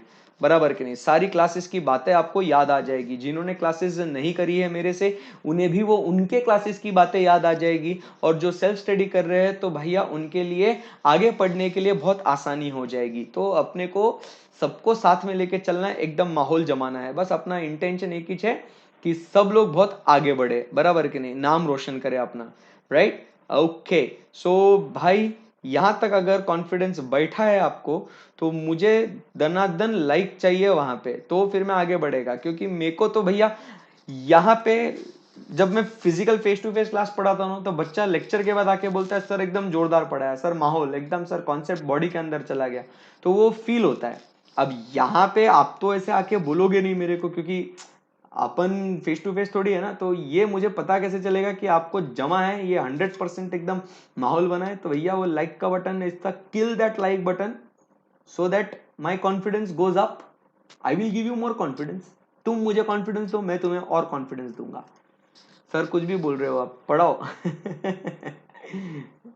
ओके, चलो, सुपर। सो अब यहां से हम लोग शुरू करेंगे नेक्स्ट स्टैंडर्ड्स का सीरीज शुरू होगा है दोस्तों। सो चलो फटाफट फटाफट फटाफट स्टैंडर्ड्स का सीरीज शुरू करते हैं। Okay, so without wasting time let's go ahead. अब मेरा बच्चा हम लोग बात कर रहे हैं पहला स्टैंडर्ड जो है एसए नंबर 580। भाई एकदम सिंपल है, क्लास का डिबेट पूरा याद आ गया होगा आपको, एकदम आराम से। अभी जो है ना, मैं जो बोल रहा हूं अभी ध्यान से सुनना, अभी लिखना विखना कुछ भी नहीं है। स्टैंडर्ड के बारे में जो भी मैं बोलूंगा वो आपने सुनना है। अभी आपने कुछ भी नहीं करना है, सिर्फ मैं बोलेगा और आप सुनेगा, और कुछ भी नहीं है, ठीक है ना? मैं बोलेगा और आप सुनेगा, और कुछ भी नहीं करना है, ठीक है ना? इतना भारी बोलूंगा, ध्यान से सुनना, देखो, क्योंकि अब तुम समझो मैं मजाक नहीं कर रहा हूं। नंबर ऑफ पेजेस, इस ये चैप्टर बहुत बड़ा है, you can not cover it in like 1 hour 2 hour. तो अब अपन इतना टैलेंट है अपन में कि अपन इसको कवर करेंगे, कभी घमंड नहीं किया अपन ने। तो बेटा अब तू फोकस कर, और जो मैं बोल रहा हूं ना उसको एकदम ऐसा बॉडी के अंदर डाल, एकदम कॉन्सेंट्रेशन के साथ सुन। रेडी? यस। सो हम बात कर रहे हैं एसे नंबर 580 रिटर्न रिप्रेजेंटेशंस की। ध्यान से सुनना, व्हाट इज रिटर्न रिप्रेजेंटेशन और ये कैसे काम में आएगा। Return representation is basically a document. ध्यान से सुनिएगा प्लीज, अभी अभी नो चैटिंग, नो चैटिंग। हाँ अभी बस अभी चुप बैठने का, एकदम चुप, एक कमेंट नहीं आना अभी, एकदम चुप, सिर्फ और सिर्फ कॉन्सेप्ट पे फोकस। अभी एकदम पॉज हो जाओ, नहीं तो चैट डिसेबल हो जाएगा, क्योंकि अब मुझे क्या चाहिए, कॉन्सेप्ट के ऊपर आपने फोकस करना है। ओम भाई ये नोट्स नहीं मिल सकते हैं, ये आपने लिखना है और खत्म हो गई बात, बार बार मत डिस्टर्ब करो। कम ऑन, अब मेरे को बहुत भारी बोलने का है, मेरा रिदम मत ब्रेक करो। ये नोट्स मैं कैसे ओपन नोट्स दे सकता हूं भाई, अभी मैं पढ़ा रहा हूं इतना जोरदार। ये नोट्स बाद में, ये देखना तेरे लिए छोटा कर लिया, इसका स्क्रीनशॉट मार ले भाई, ये सब किसके लिए कर रहा हूं, या पढ़ाते पढ़ाते लिख दे इसको। मैं चैट इसके लिए ऑन रखा हूं सो दैट अगर आपको कुछ कॉन्सेप्ट में क्वेरी है, आपको चाहिए कि उसमें कुछ आपको एलैबोरेट करके चाहिए, इसीलिए वो चैट ऑन है, फालतू टाइम पास के लिए नहीं है। Come on, now I have to teach you, correct है? Focus now. मुझे डांटने मत लगाओ, बहुत डेंजर आदमी है मैं, हाँ डरो मुझसे भाई, बहुत भयंकर। ओके, चलिए, सो अब मैं पढ़ा रहा हूं, फोकस करिएगा। हम बात कर रहे हैं रिटर्न रिप्रेजेंटेशंस की। अब मैं सारे चैट्स को इग्नोर करते हुए अब सिर्फ आप ही के साथ बातें करूंगा, और मैं यहां पे अभी पढ़ा रहा हूं ऐसे नंबर 580 रिटर्न रिप्रेजेंटेशंस की। रिटर्न रिप्रेजेंटेशंस की जब मैं बात करता हूं तो हम बात कर रहे हैं किसके बारे में, ऐसे number 580। When we talk about written representations, first try to understand what is written representation. तो मेरा बच्चा, written representation is the information which is provided to you. You are auditors. Written representation is the information provided to you by the management. Now, what is the use of that information to you, which is given to you by the management? आपके लिए क्या फायदा है उस information का जो management ने आपको दिया है? तो भाई इसका फायदा एकदम सिंपल है। नंबर 1, जो ऑडिट एविडेंस आपने ऑलरेडी ऑब्टेन किया है, बराबर के नहीं, उसी एरिया को कंफर्म करने के लिए आप मैनेजमेंट से क्या करते हो, रिटर्न रिप्रेजेंटेशन लेते हो। सेकंड पॉइंट क्या होता है कि आपको एक एविडेंस से आपका मन नहीं भरा है, आपको अधिक एविडेंस चाहिए, आपको और एविडेंस चाहिए। तो to seek additional evidence you also rely on what, written representations. So number one क्या कहता है, to confirm the existing matter और to obtain additional evidence we use SA 580 written representation. आई बात समझ में? So written representation is also considered as what, your audit evidence. यहां तक बात पहुंची। Written representation is also considered as what, your audit evidence. Now, when we go ahead and discuss more about written representations, so one important point that comes to our mind is कि written representation is used as audit evidence but exclusively cannot be used as audit evidence. Written representation हम लोग audit evidence के तौर पे उसको हम लोग use कर सकते हैं, कोई डाउट नहीं है, बट सिर्फ और सिर्फ रिटर्न रिप्रेजेंटेशंस को यूज करना, बाकी कोई और ऑडिट एविडेंस ऑब्टेन ना करते हुए, तो ये चलेगा नहीं। आई बात समझ में? Because return representations on their own, on itself do not provide what, sufficient and appropriate audit evidence. Clear है एकदम बात? यस।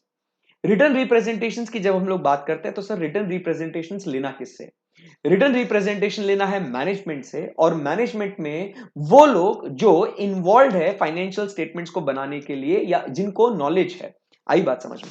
कभी कभी दूसरे लोगों से भी हम लोग ले सकते हैं जो उसमें इन्वॉल्व है, अगर मैनेजमेंट अपने को बोले तो। खत्म। ऐसे 580 रिटर्न रिप्रेजेंटेशन इतना ही कहता है मेरा बच्चा। आई बात समझ में आपको? तो सिंपल सी बात है, written representation is an audit evidence but can not be exclusively used as audit evidence. It can be used to support audit evidence और it can be used to obtain what, additional audit evidence. It is to be taken from the management who is responsible for preparation of financial statements. Right, done. ये हो गया अपना एसे number 580। बस इतना ही है। इतना page आपको दिखेगा लंबा चौड़ा, जैसे मैंने कहा था किसी और से भी ले सकते, तो वो एक्चुअली हो सकता है जो वो एक्चुअल वैल्यूएशन में इन्वॉल्व होगा, स्टाफ इंजीनियर्स जो टेक्निकल चीजों में इन्वॉल्व होगा, अपना इंटरनल लीगल काउंसिल होगा, वो सारी चीजें होगी। आई बात समझ में? यस। तो अब यहाँ पे एसे 580 होने के बाद अब हम लोग आगे बढ़ते हैं और अब हम बात करेंगे एसे नंबर 501 में। किसकी बात करेंगे अभी अपन बच्चा? एसे नंबर 501 की। ऐसे 501 में हम लोग तीन बातें देखते हैं। हम लोग बात करते हैं, एक है इन्वेंट्री, दूसरा है लिटिगेशन एंड क्लेम, एंड तीसरा है सेगमेंट इंफॉर्मेशन। अपने आईसीआई के मॉड्यूल में अपने को ऐसे 501 में सिर्फ इन्वेंट्री और लिटिगेशन एंड क्लेम दिया गया है। Okay okay. अभी हम लोग बात करेंगे ऐसे 501 की। ऐसे 501 में हम लोग क्या कहते हैं, ध्यान से सुनिएगा मन लगा के। Audit evidence specific considerations for selected items. किसकी बात करते हैं हम लोग? Audit evidence specific considerations for selected items. Audit considerations, audit evidence specific considerations for selected items. उसमें पहला आइटम जो हम लोग सिलेक्ट करते हैं वो है अपना कौन सा? इन्वेंटरी। कौन सा आइटम हम लोग को सिलेक्ट करना है? सबसे पहले इन्वेंटरी। अब जब हम लोग बात करते हैं इन्वेंटरी की, सो एकदम समझने की कोशिश कीजिएगा कि मुझे इन्वेंटरी में जब हम लोग बात करते हैं तो फर्स्ट ये ऐसे 501 कब एक्टिवेट होगा, पहले आप समझने की कोशिश कीजिएगा। ऐसे 501 ये कब एक्टिवेट होगा? कब कब कब एक्टिवेट होगा? एकदम आराम से। ऐसे 501 कब एक्टिवेट होगा? जब ये इन्वेंट्री आपकी मटेरियल होगी तब। ये इन्वेंट्री आपकी मटेरियल होगी तब ऐसे 501 होगा। अब जब ये इन्वेंट्री मटेरियल है तो हम लोग सेकंड पॉइंट क्या कहते हैं, हम लोग को उसमें क्या देखना है? उस इन्वेंट्री का एग्जिस्टेंस देखना है कि वास्तविक में वो इन्वेंट्री वहां पे मौजूद है या नहीं। ये यहां पे है, ये यहां पे है। हम लोग को क्या चेक करना है कि वो इन्वेंट्री सही में वहां पे है या नहीं है। आई बात समझ में? अब क्या होता है, कभी कभी इन्वेंट्री तो है सर, ये देखो ना सर, ये बक्सों में तो है ना, हमारा स्टॉक है ना सर इसके अंदर। आई बात समझ में आपको? अब ये बक्सों में हमारा स्टॉक है, बट इस बक्सों के अंदर जो हमारा स्टॉक है उस स्टॉक का कंडीशन भी तो अपने को देखना पड़ेगा ना। उस स्टॉक का अपने को कंडीशन भी तो देखना पड़ेगा कि वो बराबर से है ना, इसको हम लोग यूज कर सकते हैं ना, ये सारी बातें भी तो देखनी पड़ेगी ना हम लोग को। यस। तो हम लोग क्या कहते हैं, ऐसे 501 क्या कहता है कि इन्वेंट्री जब हम लोग वेरीफाई करते हैं तो इन्वेंट्री के अंदर हम लोग को देखना है कि पहला वो मटेरियल होना चाहिए, फिर उसका एग्जिस्टेंस हमें देखना चाहिए, एग्जिस्टेंस के साथ साथ उसका कंडीशन भी देखना चाहिए। करेक्ट है ना? अब आपको ये बातें देखनी है। अब आपको ये बातें देखनी, आपको समझ में आ गया ना? आपको इन्वेंट्री मटेरियल है, उसका एग्जिस्टेंस और उसका कंडीशन देखना है। करेक्ट है ना? तो अब जब हम लोग आगे बढ़ते हैं और अब हम लोग क्या कहते हैं कि जब इन्वेंट्री की ये बातें देखनी है तो मुझे क्या करना पड़ेगा, मुझे इन्वेंट्री को फिजिकली मुझे चेक करना पड़ेगा। मैंने वहां पे साक्षात मैंने वहां पे मौजूद होना चाहिए। In actual I should be present over there to verify the inventory. आई बात समझ में आपको? At actual I have to check the inventory. Correct है ना? सो मैं क्या करूंगा, I will be present for verification of the inventory. तो उसमें देखूंगा कि मैनेजमेंट किस तरीके से इन्वेंट्री वेरिफिकेशन वेरिफिकेशन कर रहा है, जो स्टाफ है वो मैनेजमेंट के इंस्ट्रक्शंस को फॉलो कर रहा है या नहीं कर रहा है, अगर कहीं डिस्क्रिपेंसी है तो उस डिस्क्रिपेंसी को कैसे डील कर रहे हैं। आई बात समझ में आपको? तो ये हम लोग को अटेंडेंट वहां पे फिजिकल इन्वेंट्री को अटेंड करके ये सारी बातें हम लोग को चेक करनी है। अब सवाल ये आता है कि सर जब हम लोग वहां पे जा रहे हैं इन्वेंट्री को वेरीफाई करने के लिए, तो अब सवाल ये आता है कि सर मैं ये इन्वेंट्री को वेरीफाई करने के लिए कब जाऊं, बराबर कि नहीं? सर मैं ये वेरीफाई कब करूं? तो आप समझने की कोशिश कीजिएगा, inventory verification is technically done as on what, the balance sheet date, बराबर कि नहीं? क्योंकि हम लोग जो इन्वेंट्री का जो पोजीशन दिखाते हैं बैलेंस शीट में, हम लोग एज ऑन 31 मार्च दिखाते हैं, करेक्ट है ना? अब हम लोग क्या कहते हैं, हम लोग को कब जाना है? हम लोग को इन्वेंट्री वेरीफाई करने के लिए जाना है as on balance sheet date. But अब यहाँ पे क्या हो सकता है, as on balance sheet date दो बातें हो सकती है, एक तो it is not practicable for me और it is impossible for me, बराबर कि नहीं? क्यों? क्योंकि मेरे पास बहुत सारे क्लाइंट है, तो सारे क्लाइंट के यहाँ मैं इकट्ठा एक दिन थोड़ी जा सकता हूँ, सही बात है ना? या तो दूसरे केस में क्या है, मेरे लिए तो ये पॉसिबल ही नहीं है, करेक्ट है ना? अब अगर मेरे लिए ये पॉसिबल ही नहीं है तो अल्टरनेटिव ऑडिट प्रोसीजर्स परफॉर्म करो। आई बात समझ में? बट अगर आपको बैलेंस शीट डेट पे पॉसिबल नहीं है तो आप क्या करिए, आप कोई अल्टरनेटिव डेट पे आप जाइए और उस समय पे वेरीफाई कीजिए, और फिर बैलेंस शीट डेट और जो अल्टरनेटिव डेट जिसमें आपने वेरीफाई किया था, उन दोनों पीरियड के बीच में रिकंसाइल करके बैलेंस शीट डेट का स्टॉक आप ले लीजिएगा। आई बात समझ में आपको? बट अल्टरनेटिव प्रोसीजर्स भी पॉसिबल नहीं है सर। अब बैलेंस शीट डेट पे सर पॉसिबल नहीं था तो अल्टरनेट डेट पे देख लिया, बट सर अब मुझे वो पॉसिबल ही नहीं, कभी जिंदगी में वो पॉसिबल ही नहीं होने वाला है। आई बात समझ में? तो उस केस में क्या हो जाएगा, आपने आपका मॉडिफाइड ओपिनियन देना है एज पर एसए नंबर 705, और उसमें हम लोग कौन सा ओपिनियन देते हैं, डिस्क्लेमर ऑफ ओपिनियन और qualified opinion, because we did not obtain any audit evidence. आई बात समझ में आपको? ये बात हो गई मेरा बच्चा अबाउट इन्वेंट्री। क्लियर हो गया? बस खत्म हो गया। इन्वेंट्री में यही है, स्पेसिफिक कंसीडरेशन, यही खास बातें अपने को ध्यान में रखना है, करेक्ट है ना? इसमें एक बात और आती है कि अगर इन्वेंट्री किसी थर्ड पार्टी के पास रखा हुआ है, इन्वेंट्री किसी थर्ड पार्टी के पास रखा हुआ है, तो उस थर्ड पार्टी से आप सर्टिफिकेट ले सकते हो, थर्ड पार्टी के यहाँ पे जाके आप वेरीफाई कर सकते हो। आई बात समझ में आपको? Yes sir. फिर हम लोग बात करते हैं about what, litigation and claims की। किसकी बात करते हैं? Litigation and claims. लिटिगेशन मतलब डिस्प्यूट कुछ है और उस डिस्प्यूट से रिजल्टिंग कुछ लाइबिलिटीज अगर होगी तो उसको हम लोग कहते हैं क्लेम। हम लोग को देखना है लिटिगेशन एंड क्लेम्स। फिर से मैं आपको कह रहा हूं कि ये लिटिगेशन एंड क्लेम्स हम लोग कब देखेंगे, सबसे पहले अगर वो मटेरियल होंगे तो, और वो मटेरियल होंगे तो हम लोग लिटिगेशन एंड क्लेम्स देखेंगे। तो यहां पे हम लोग शुरू करते हैं इसका सेकंड पार्ट। सेकंड पार्ट क्या कहता है लिटिगेशन एंड क्लेम्स में, एकदम आराम से ध्यान से मन लगा के सुनिएगा।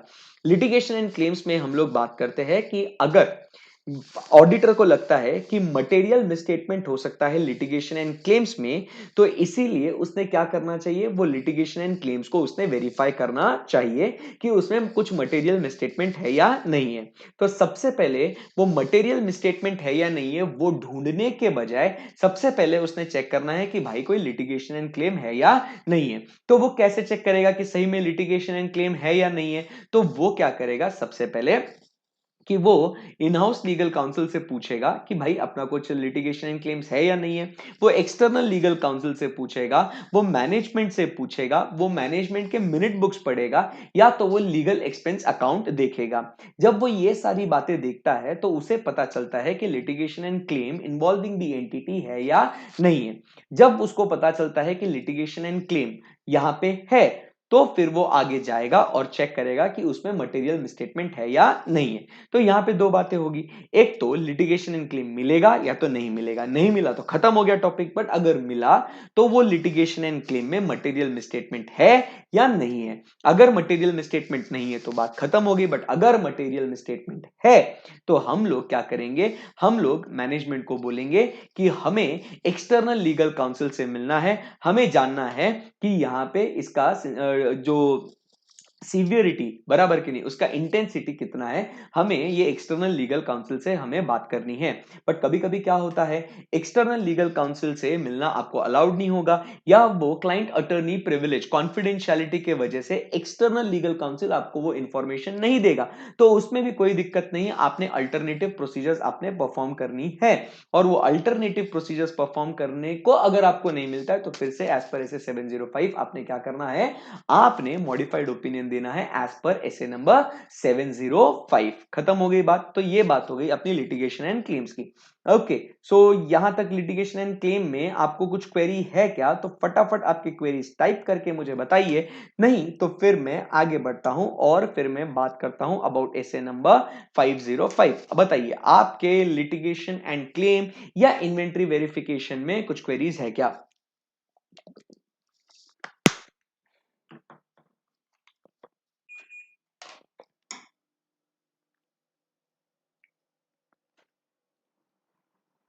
चलिए, so I believe you don't have any queries, correct है।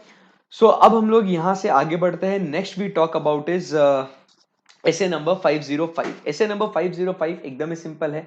मेरे बुक्स में 5 है, ये आपकी विंडो है और आपको बाहर वाले के बुक्स में भी चेक करना है कि सामने वाले के बुक में भी 5 है या नहीं है। तो मेरे बुक्स में 5, आपके बुक्स में 5, ऐसे नंबर हो गया 505। सो इसे हम लोग क्या कहते हैं, ये एक्सटर्नल पार्टी है जिसको मुझे देखना है कि उसके बुक्स में भी अपना बैलेंस है या नहीं है। इसे हम लोग क्या कहेंगे, SA number 505 we talk about is external confirmation. External confirmation की जब अपन बात करते हैं तो remember it is what a direct return response. इसे हम लोग क्या कहते हैं, external confirmation is what a direct return response to the inquiry made by the auditor to the third party. Clear है एकदम बात, एकदम एकदम आसान है, करेक्ट है। सो ये जो होगा रिटर्न रिप्रेजेंटेशन, आपने ध्यान में रखना है कि it is done in what, writing. इसमें कुछ इंपॉर्टेंट टर्म्स है आपको ध्यान में रखनी है। तो सबसे पहले जो टर्म आता है वो हम लोग बात करते हैं about what, positive confirmation request. Agree और डिसअग्री, मानो या ना मानो, बैलेंस अग्री होता है या नहीं होता है, आपको रिस्पॉन्स करना ही पड़ेगा। इसे हम लोग क्या कहते हैं, पॉजिटिव कंफर्मेशन रिक्वेस्ट। भाई अगर बैलेंस मैच नहीं करता होगा ना तो ही रिप्लाई कर, अदरवाइज रिप्लाई करने की जरूरत नहीं है। उसे हम लोग क्या कहेंगे, negative confirmation request. Non response मतलब क्या, आपने पॉजिटिव कंफर्मेशन रिक्वेस्ट का, ध्यान में रखना, आपने पॉजिटिव कंफर्मेशन रिक्वेस्ट का आपने रिप्लाई नहीं दिया तो उसे हम लोग क्या कहेंगे, नॉन रिस्पॉन्स। एक्सेप्शन का मतलब क्या कहते हैं, आपसे क्या इंफॉर्मेशन मांगी थी और आपने हमने जो इंफॉर्मेशन मांगी थी उससे अगर कुछ डिफरेंट इंफॉर्मेशन हम लोग को मिलती है तो उसे हम लोग क्या कहेंगे, इसे हम लोग कहेंगे एक्सेप्शन। इसे हम लोग क्या कहेंगे, एक्सेप्शन। तो बताइए कौन से इंपॉर्टेंट टर्म्स हम लोग ने पढ़ लिए। सो हमने इंपॉर्टेंट टर्म्स जो पढ़ लिए वो है सबसे पहले, एक तो एक्सटर्नल कंफर्मेशन। एक्सटर्नल कंफर्मेशन मतलब क्या होता है, it is a direct return response. Positive confirmation request मतलब क्या, किसी भी हालत में आपको रिवर्ट करना पड़ेगा। नेगेटिव कंफर्मेशन रिक्वेस्ट, डिसएग्री करते हो तो ही आपको रिवर्ट करना पड़ेगा। फिर उसके बाद हम लोग आगे बढ़ते हैं। Next we talk about is non response to a positive confirmation request होता है तो उसे हम लोग कहते हैं नॉन रिस्पांस। और एक्सेप्शन मतलब क्या, the difference between what was requested and what you actually get is called as what the, is called as what the exception। फिर अब हम बात करते हैं इसकी प्रोसीजर क्या है। सबसे पहले आपने आइडेंटिफाई करना है, एकदम प्रोसीजर बताऊं, एकदम आसान है, बिल्कुल भी टेंशन लेना। सबसे पहले क्या कहता है, आपने क्या इंफॉर्मेशन आपको चाहिए वो आपने इंफॉर्मेशन आइडेंटिफाई करना है। वो इंफॉर्मेशन आपको कौन से पार्टी से मिलेगा वो आपने फाइंड आउट करना है।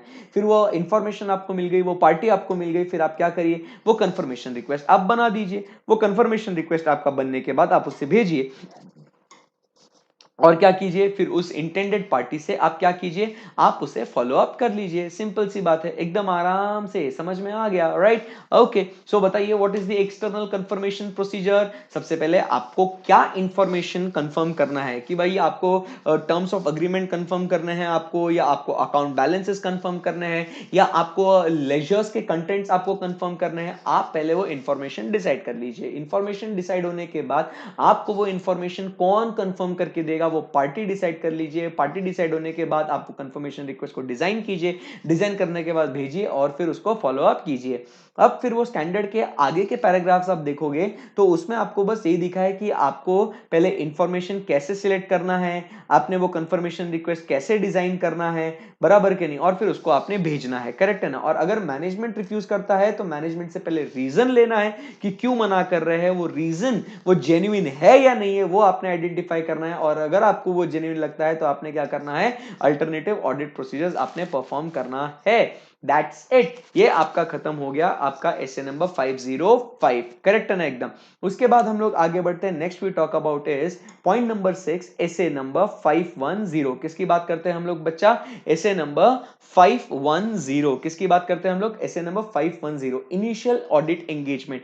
इसमें एकदम सिंपल सी बात है, इनिशियल ऑडिट एंगेजमेंट में आपने क्या देखना है? आपने देखना है ओपनिंग बैलेंसेस। आपने क्या देखना है? Opening balances. एंड आपने देखना है कंसिस्टेंसी ऑफ अकाउंटिंग पॉलिसीज।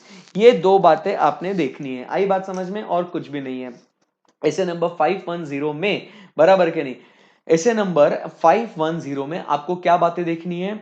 आपने देखना है ओपनिंग बैलेंस देखना है कि जो प्रीवियस फाइनेंशियल ईयर्स है उसके जो क्लोजिंग बैलेंसेस है वो करंट ईयर के ओपनिंग बैलेंसेस बराबर से बने या नहीं बने, वो एक बात आपको देखनी है। और सेकंड, जो आपके अकाउंटिंग पॉलिसीज है जो पिछले साल, उसके पिछले साल जो आप यूज करते थे वो कंसिस्टेंटली आपने उसे फॉलो किया है या नहीं किया। ये दो बातें मेन आपको देखनी है। करेक्ट है ना?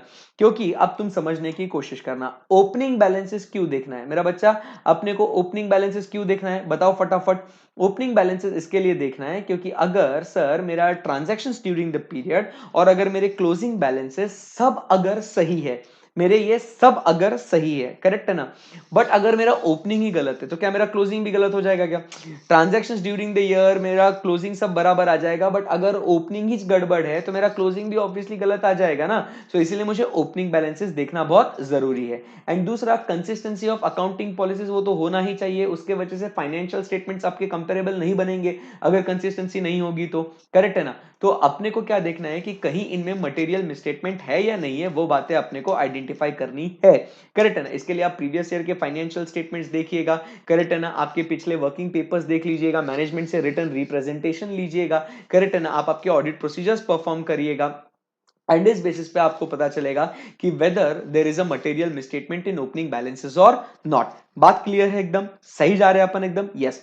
अब समझने की कोशिश करो, अगर आपको मटेरियल मिसस्टेटमेंट मिलता है, करेक्ट है ना, तो आपने वो मॉडिफाइड ओपिनियन देना है। कंसिस्टेंसी ऑफ अकाउंटिंग पॉलिसीज अगर आपको नहीं मिलता है तो उसका एडिक्वेट डिस्क्लोजर दिया है क्या, वो चेक करना है। अगर एडिक्वेट डिस्क्लोजर दे दिया गया है तो ओके, कोई प्रॉब्लम नहीं है, बट अगर उसका डिस्क्लोजर भी नहीं है तो फिर से आपने क्या करना है? मॉडिफाइड ओपिनियन देना है। That is the crux of SA number 510। आई बात समझ में? That is initial audit engagement. फिर हम लोग आगे बढ़ते हैं, next we talk about is related party transactions. यहां पे हम लोग बात करते हैं एसे नंबर 550। किसकी बात करते हैं हम लोग? SA number 550। एसे 550 हम लोग बात करते हैं about what? Related party transactions. किसकी बात करते हैं हम लोग बच्चा? Related party transactions. ओके, सो रिलेटेड पार्टी ट्रांजैक्शंस की जब मेरा बच्चा बात करते हैं, पांच पांच ये आपस में क्या है? रिलेटेड है। पांच पांच ये क्या है? आपस में रिलेटेड है। सो रिलेटेड पार्टी ट्रांजैक्शंस की जब अपन बात करते हैं तो ये ऐसे क्यों आया, तुम समझने की कोशिश करना। ऐसे क्यों आया ऐसे 550 कि देखिए, रिस्क ऑफ मटेरियल मिसस्टेटमेंट जो है, तुम समझने की कोशिश करना। रिस्क ऑफ मटेरियल मिसस्टेटमेंट कि चाहे आप रिलेटेड पार्टी के साथ करो या अनरिलेटेड पार्टी के साथ करो, रिस्क ऑफ मटेरियल मिसस्टेटमेंट तो होना तय है, इसमें कोई डाउट नहीं है। बट होता क्या है, there is a higher probability, there is a higher chances that risk of material misstatement can come into picture with what the related parties. Correct है ना? तो इसीलिए हम लोग को रिलेटेड पार्टी ट्रांजैक्शंस देखना है। करेक्ट है? That is point number 1। Number 2, इसे 550 दूसरा क्यों आया? क्योंकि एएस 18 जो है, एएस 18 बोलता है कि आपने रिलेटेड पार्टी ट्रांजैक्शंस को आपने डिस्क्लोज करना है। The name of the related party, the transactions entered into with the related party, the amount involve, ये आपने डिस्क्लोज करना है। करेक्ट है ना एकदम? सो ऑडिटर को यही बात देखनी है कि अकाउंट्स को कंप्लाई किया है या नहीं किया है, उसमें कहीं मटेरियल मिसस्टेटमेंट है या नहीं है, वो उसे चेक करना है। तो इसीलिए ऑडिटर ने ये प्रॉपर डिस्क्लोजर्स हुए हैं या नहीं हुए हैं, रिस्क ऑफ मटेरियल मिसस्टेटमेंट हुआ है या नहीं हुआ, ये चेक करने के लिए जो ऑडिट प्रोसीजर्स दी गई है, वो सारी ऑडिट प्रोसीजर्स दी गई है अंडर एसए नंबर 550। उसके अंदर अपन ने क्या करना है? मैनेजमेंट से पूरा लिस्ट लेना है कि भैया आपके रिलेटेड पार्टी ट्रांजैक्शंस कौन से हैं। करेक्ट है ना? That is point number 1, obtain a list from the management. Second point क्या करना है अपने को? आपने वो लिस्ट ऑब्टेन करने के बाद आपने चेक करना है कि वो जो ट्रांजैक्शंस है they do not carry any what? Risk of material misstatement. Correct है ना? तो आपने क्या करना है? Whether they give true and fair view और नॉट, ये आपने चेक करना है by obtaining what? The list from the management. But इसमें क्या हो सकता है, आप समझने की कोशिश करो, ऑडिटर कैन नॉट क्या सारे रिलेटेड पार्टी ट्रांजैक्शंस को आइडेंटिफाई ऑडिटर नहीं कर सकता है, because it is a inherent limitation, क्योंकि जब वो क्लाइंट से मांगेगा तो क्लाइंट सारे आपको नहीं देगा, या सारे रिलेटेड पार्टी ट्रांजैक्शंस हम लोग आइडेंटिफाई नहीं कर सकते हैं। आई बात समझ में आपको?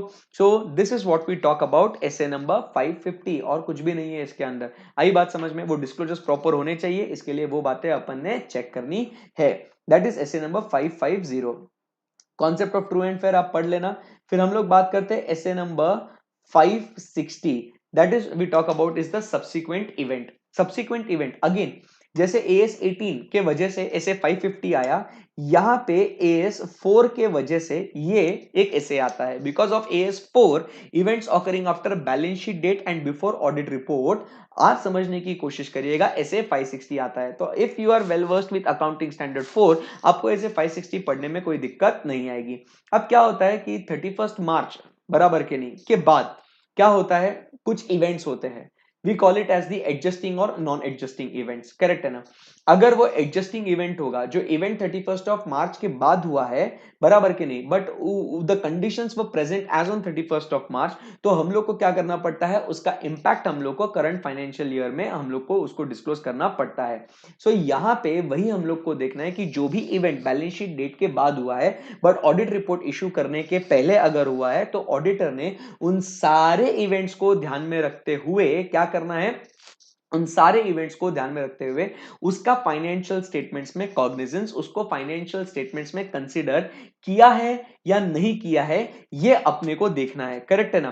सो इसीलिए ऑडिटर ने सफिशिएंट अप्रोप्रिएट, देखिए क्या पढ़ा हुआ है, क्या लिखा हुआ है, ऑडिटर ने sufficient appropriate audit evidence obtain करना है कि अगर कोई भी इवेंट्स अगर हुए हैं जिसका एडजस्टमेंट की जरूरत है, वो एडजस्टमेंट बराबर से फाइनेंशियल स्टेटमेंट्स में रिफ्लेक्ट करे गए हैं या नहीं। अगर करे गए हैं तो कोई टेंशन नहीं है, अगर नहीं करे गए हैं तो हम लोग को फिर मॉडिफाइड ओपिनियन देना है।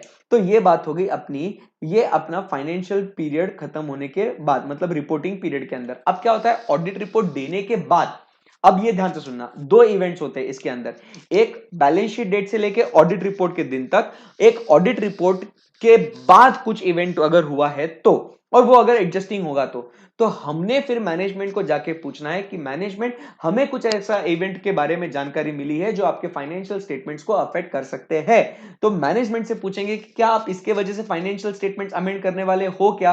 अगर वो बोलते हैं यस, तो उस बेसिस पे अपन ने अपना वो ऑडिट रिपोर्ट विड्रॉ करके अपन ने नया ऑडिट रिपोर्ट इश्यू करना है। आई बात समझ में आपको? This is what we call as SA number 560, बराबर के नहीं, events occurring after balance sheet date. And उसके बाद going concern assumption, one of the fundamental assumptions of accounting. वापस से ये आपके अकाउंट्स को अफेक्ट करता है, accounts get affected because of going concern. सही बात है ना एकदम? अब अकाउंट्स कैसे अफेक्ट होते हैं बिकॉज ऑफ गोइंग कंसर्न? अगर मान लो किसी कंपनी का गोइंग कंसर्न अजम्पशन वैलिड नहीं है, अगर किसी भी कंपनी का गोइंग कंसर्न अजम्पशन वैलिड नहीं है, तो उनके फाइनेंशियल स्टेटमेंट्स उनको बनाने पड़ेंगे at what, the realisable value, correct है ना? यही अपन अकाउंट्स में पढ़ते हैं कि their assets and liabilities should be shown on what the realizable value। तो अगर अपने को यहां पे चेक करना है कि क्या मैनेजमेंट ने बराबर से गोइंग कंसर्न अजम्पशन को, बराबर से मैनेजमेंट ने गोइंग कंसर्न अजम्पशन को बराबर से डिस्क्लोज किया है, मतलब बराबर से पहले तो चेक किया है कि नहीं किया, ये अपने को देखना है। गोइंग कंसर्न अजम्पशन कुछ वैलिड नहीं है, ऐसे कुछ इवेंट्स तो उनको मिले हैं क्या, और अगर मिले हैं तो उन्होंने उसका बराबर से टेक केयर किया है या नहीं किया है। तो यही सारी बातें अपने को चेक करनी है। That is what is SA number 570। ये यहां पे एसए नंबर 570 जो बात करता है अबाउट व्हाट, गोइंग कंसर्न। अपने को मैनेजमेंट से चेक करना है कि तुम्हें कुछ इवेंट्स मिले हैं क्या, फिर वो इवेंट्स को अपन ने चेक करना है, फिर उसके बेसिस पे फाइनेंशियल स्टेटमेंट्स रियलाइजेबल वैल्यू पे बने हैं कि नहीं बने, वो चेक करना है, और अगर नहीं बने हैं तो अपने को फिर अपना मॉडिफाइड ओपिनियन देना है। आई बात समझ में आपको? Yes, okay. सो ये बात हो गई अपनी एसए नंबर 570 की, और यही इसके अंदर एग्जांपल्स दिए हैं कि कैसे क्या करना है करके। ओके, सो भाई खलास, खत्म, खत्म। कौन सा टॉपिक, कौन सा टॉपिक? ऑडिट एविडेंस वाला। मजा आया क्या? अब फिर मैं आपको एक बात बताता हूं अभी। हम यहां जाएंगे YouTube पे, YouTube पे जाएंगे। आप तो YouTube पे ही हो, मैं आपको बता रहा हूं, ध्यान दीजिएगा। फिर यहां पे हम लोग टाइप करेंगे एसे 230, आपको दिखेगा टॉप पे, बाय हर्षद जाजू, करेक्ट है ना। सो आपको ये अब हम लोग बात लेक्चर 2 दिखेगा आपको, जिसमें करेंगे ध्यान एसे से सुनना। 230 ऑडिट टाइम है, टाइम क्या है? डॉक्यूमेंटेशन की। पहले समझना बहुत जरूरी है, याद हो जाएगा आराम से। 124.40, ये मैच है, जो स्क्रीन पे हो वो मैच हो, ठीक है ना। तो ऐसे 230 आपको देखना है, तो जो चैप्टर का स्टार्टिंग वाला पार्ट है, बराबर कि नहीं, ऐसे 230 ये आपका खलास। बोलो भाई, खत्म ना। ये पूरा पूरा ऐसे 230 पढ़ लेना, छोटू सा एकदम स्टैंडर्ड है ये, बराबर। और फिर बुक पढ़ लेना, तो उसके हिसाब से और थोड़ा एडिशनल इंफॉर्मेशन मिलेगा, और आपका खत्म। क्या बोलती पब्लिक, मजा आया क्या? इसी के साथ अपना ये वाला जो पार्ट है खलास, चैप्टर नंबर 3 ओवर। मजा आ गया, मजा। अरे शॉर्ट में क्या भाई, मतलब वो आधे घंटे का लेक्चर है, उतना देख ले, फिर शॉर्ट में क्या बताऊंगा मैं, ठीक है। So that's it for today, chapter number 3। I hope आप लोगों को बहुत मजा आया होगा। जो बच्चे लेट ज्वाइन करे हैं, आपको अगर कुछ दिक्कत आई होगी, कुछ स्टार्टिंग में नहीं होगा, तो ये लेक्चर पोस्ट होगा ही, करेक्ट है ना।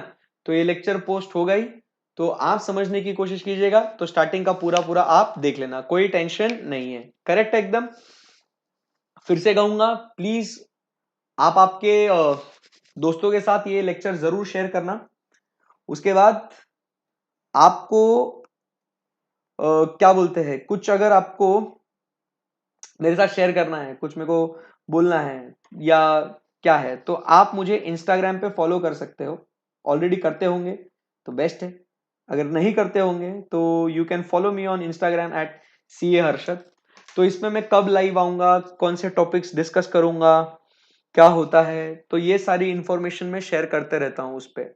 मोस्टली पर्सनल लाइफ के बारे में ज्यादा शेयर करता हूँ, प्रोफेशनल कम। बट जब ऐसे कुछ अपडेट्स होते हैं, तो ये सारी चीजें भी मैं शेयर करता हूँ कि लेक्चर कब होगा, क्या क्या डिस्कस होंगे, ये सारी बातें। ओके, सो ये आप जरूर फॉलो करना। उसके बाद now today is Friday, so technically we were suppose to meet on what, Sunday.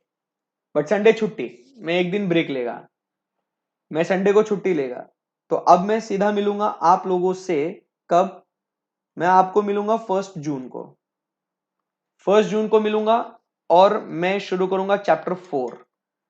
Timing अपना सेट है, टाइमिंग 8:30 टिल, या टिल नहीं क्या, 8:30 टू जब तक है जान, करेक्ट है ना।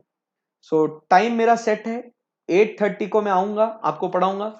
जब तक टॉपिक अपना खत्म नहीं होगा, तब तक अपन लड़ते रहेंगे। सो अब जब अपन मिलेंगे, तो अब अपन मिलना है 1 जून को। आपने पढ़ के आना है चैप्टर नंबर 4, करेक्ट है ना। सो चैप्टर 4 आपको प्रिपेयर करके आना है, करेक्ट है एकदम, राइट। सो मजा आ गया होगा। तो जो एंड तक रुके थे कि भाई एंड तक मजा आएगा, तो मैं लाइक बटन दबाऊंगा। तो अब खत्म हो गया है लेक्चर, मजा आ गया होगा, तो लाइक का बटन दबा देना जरूर। इसको आपके दोस्तों के साथ शेयर करना, बिकॉज शेयरिंग इज केयरिंग। भला करो लोगों का, जैसे मैं आपका भला कर रहा हूं, आप भी आपके दोस्तों का भला करो, दुश्मनी मत निभाओ। चलो guys, thank you very much, love you, take care, bye bye.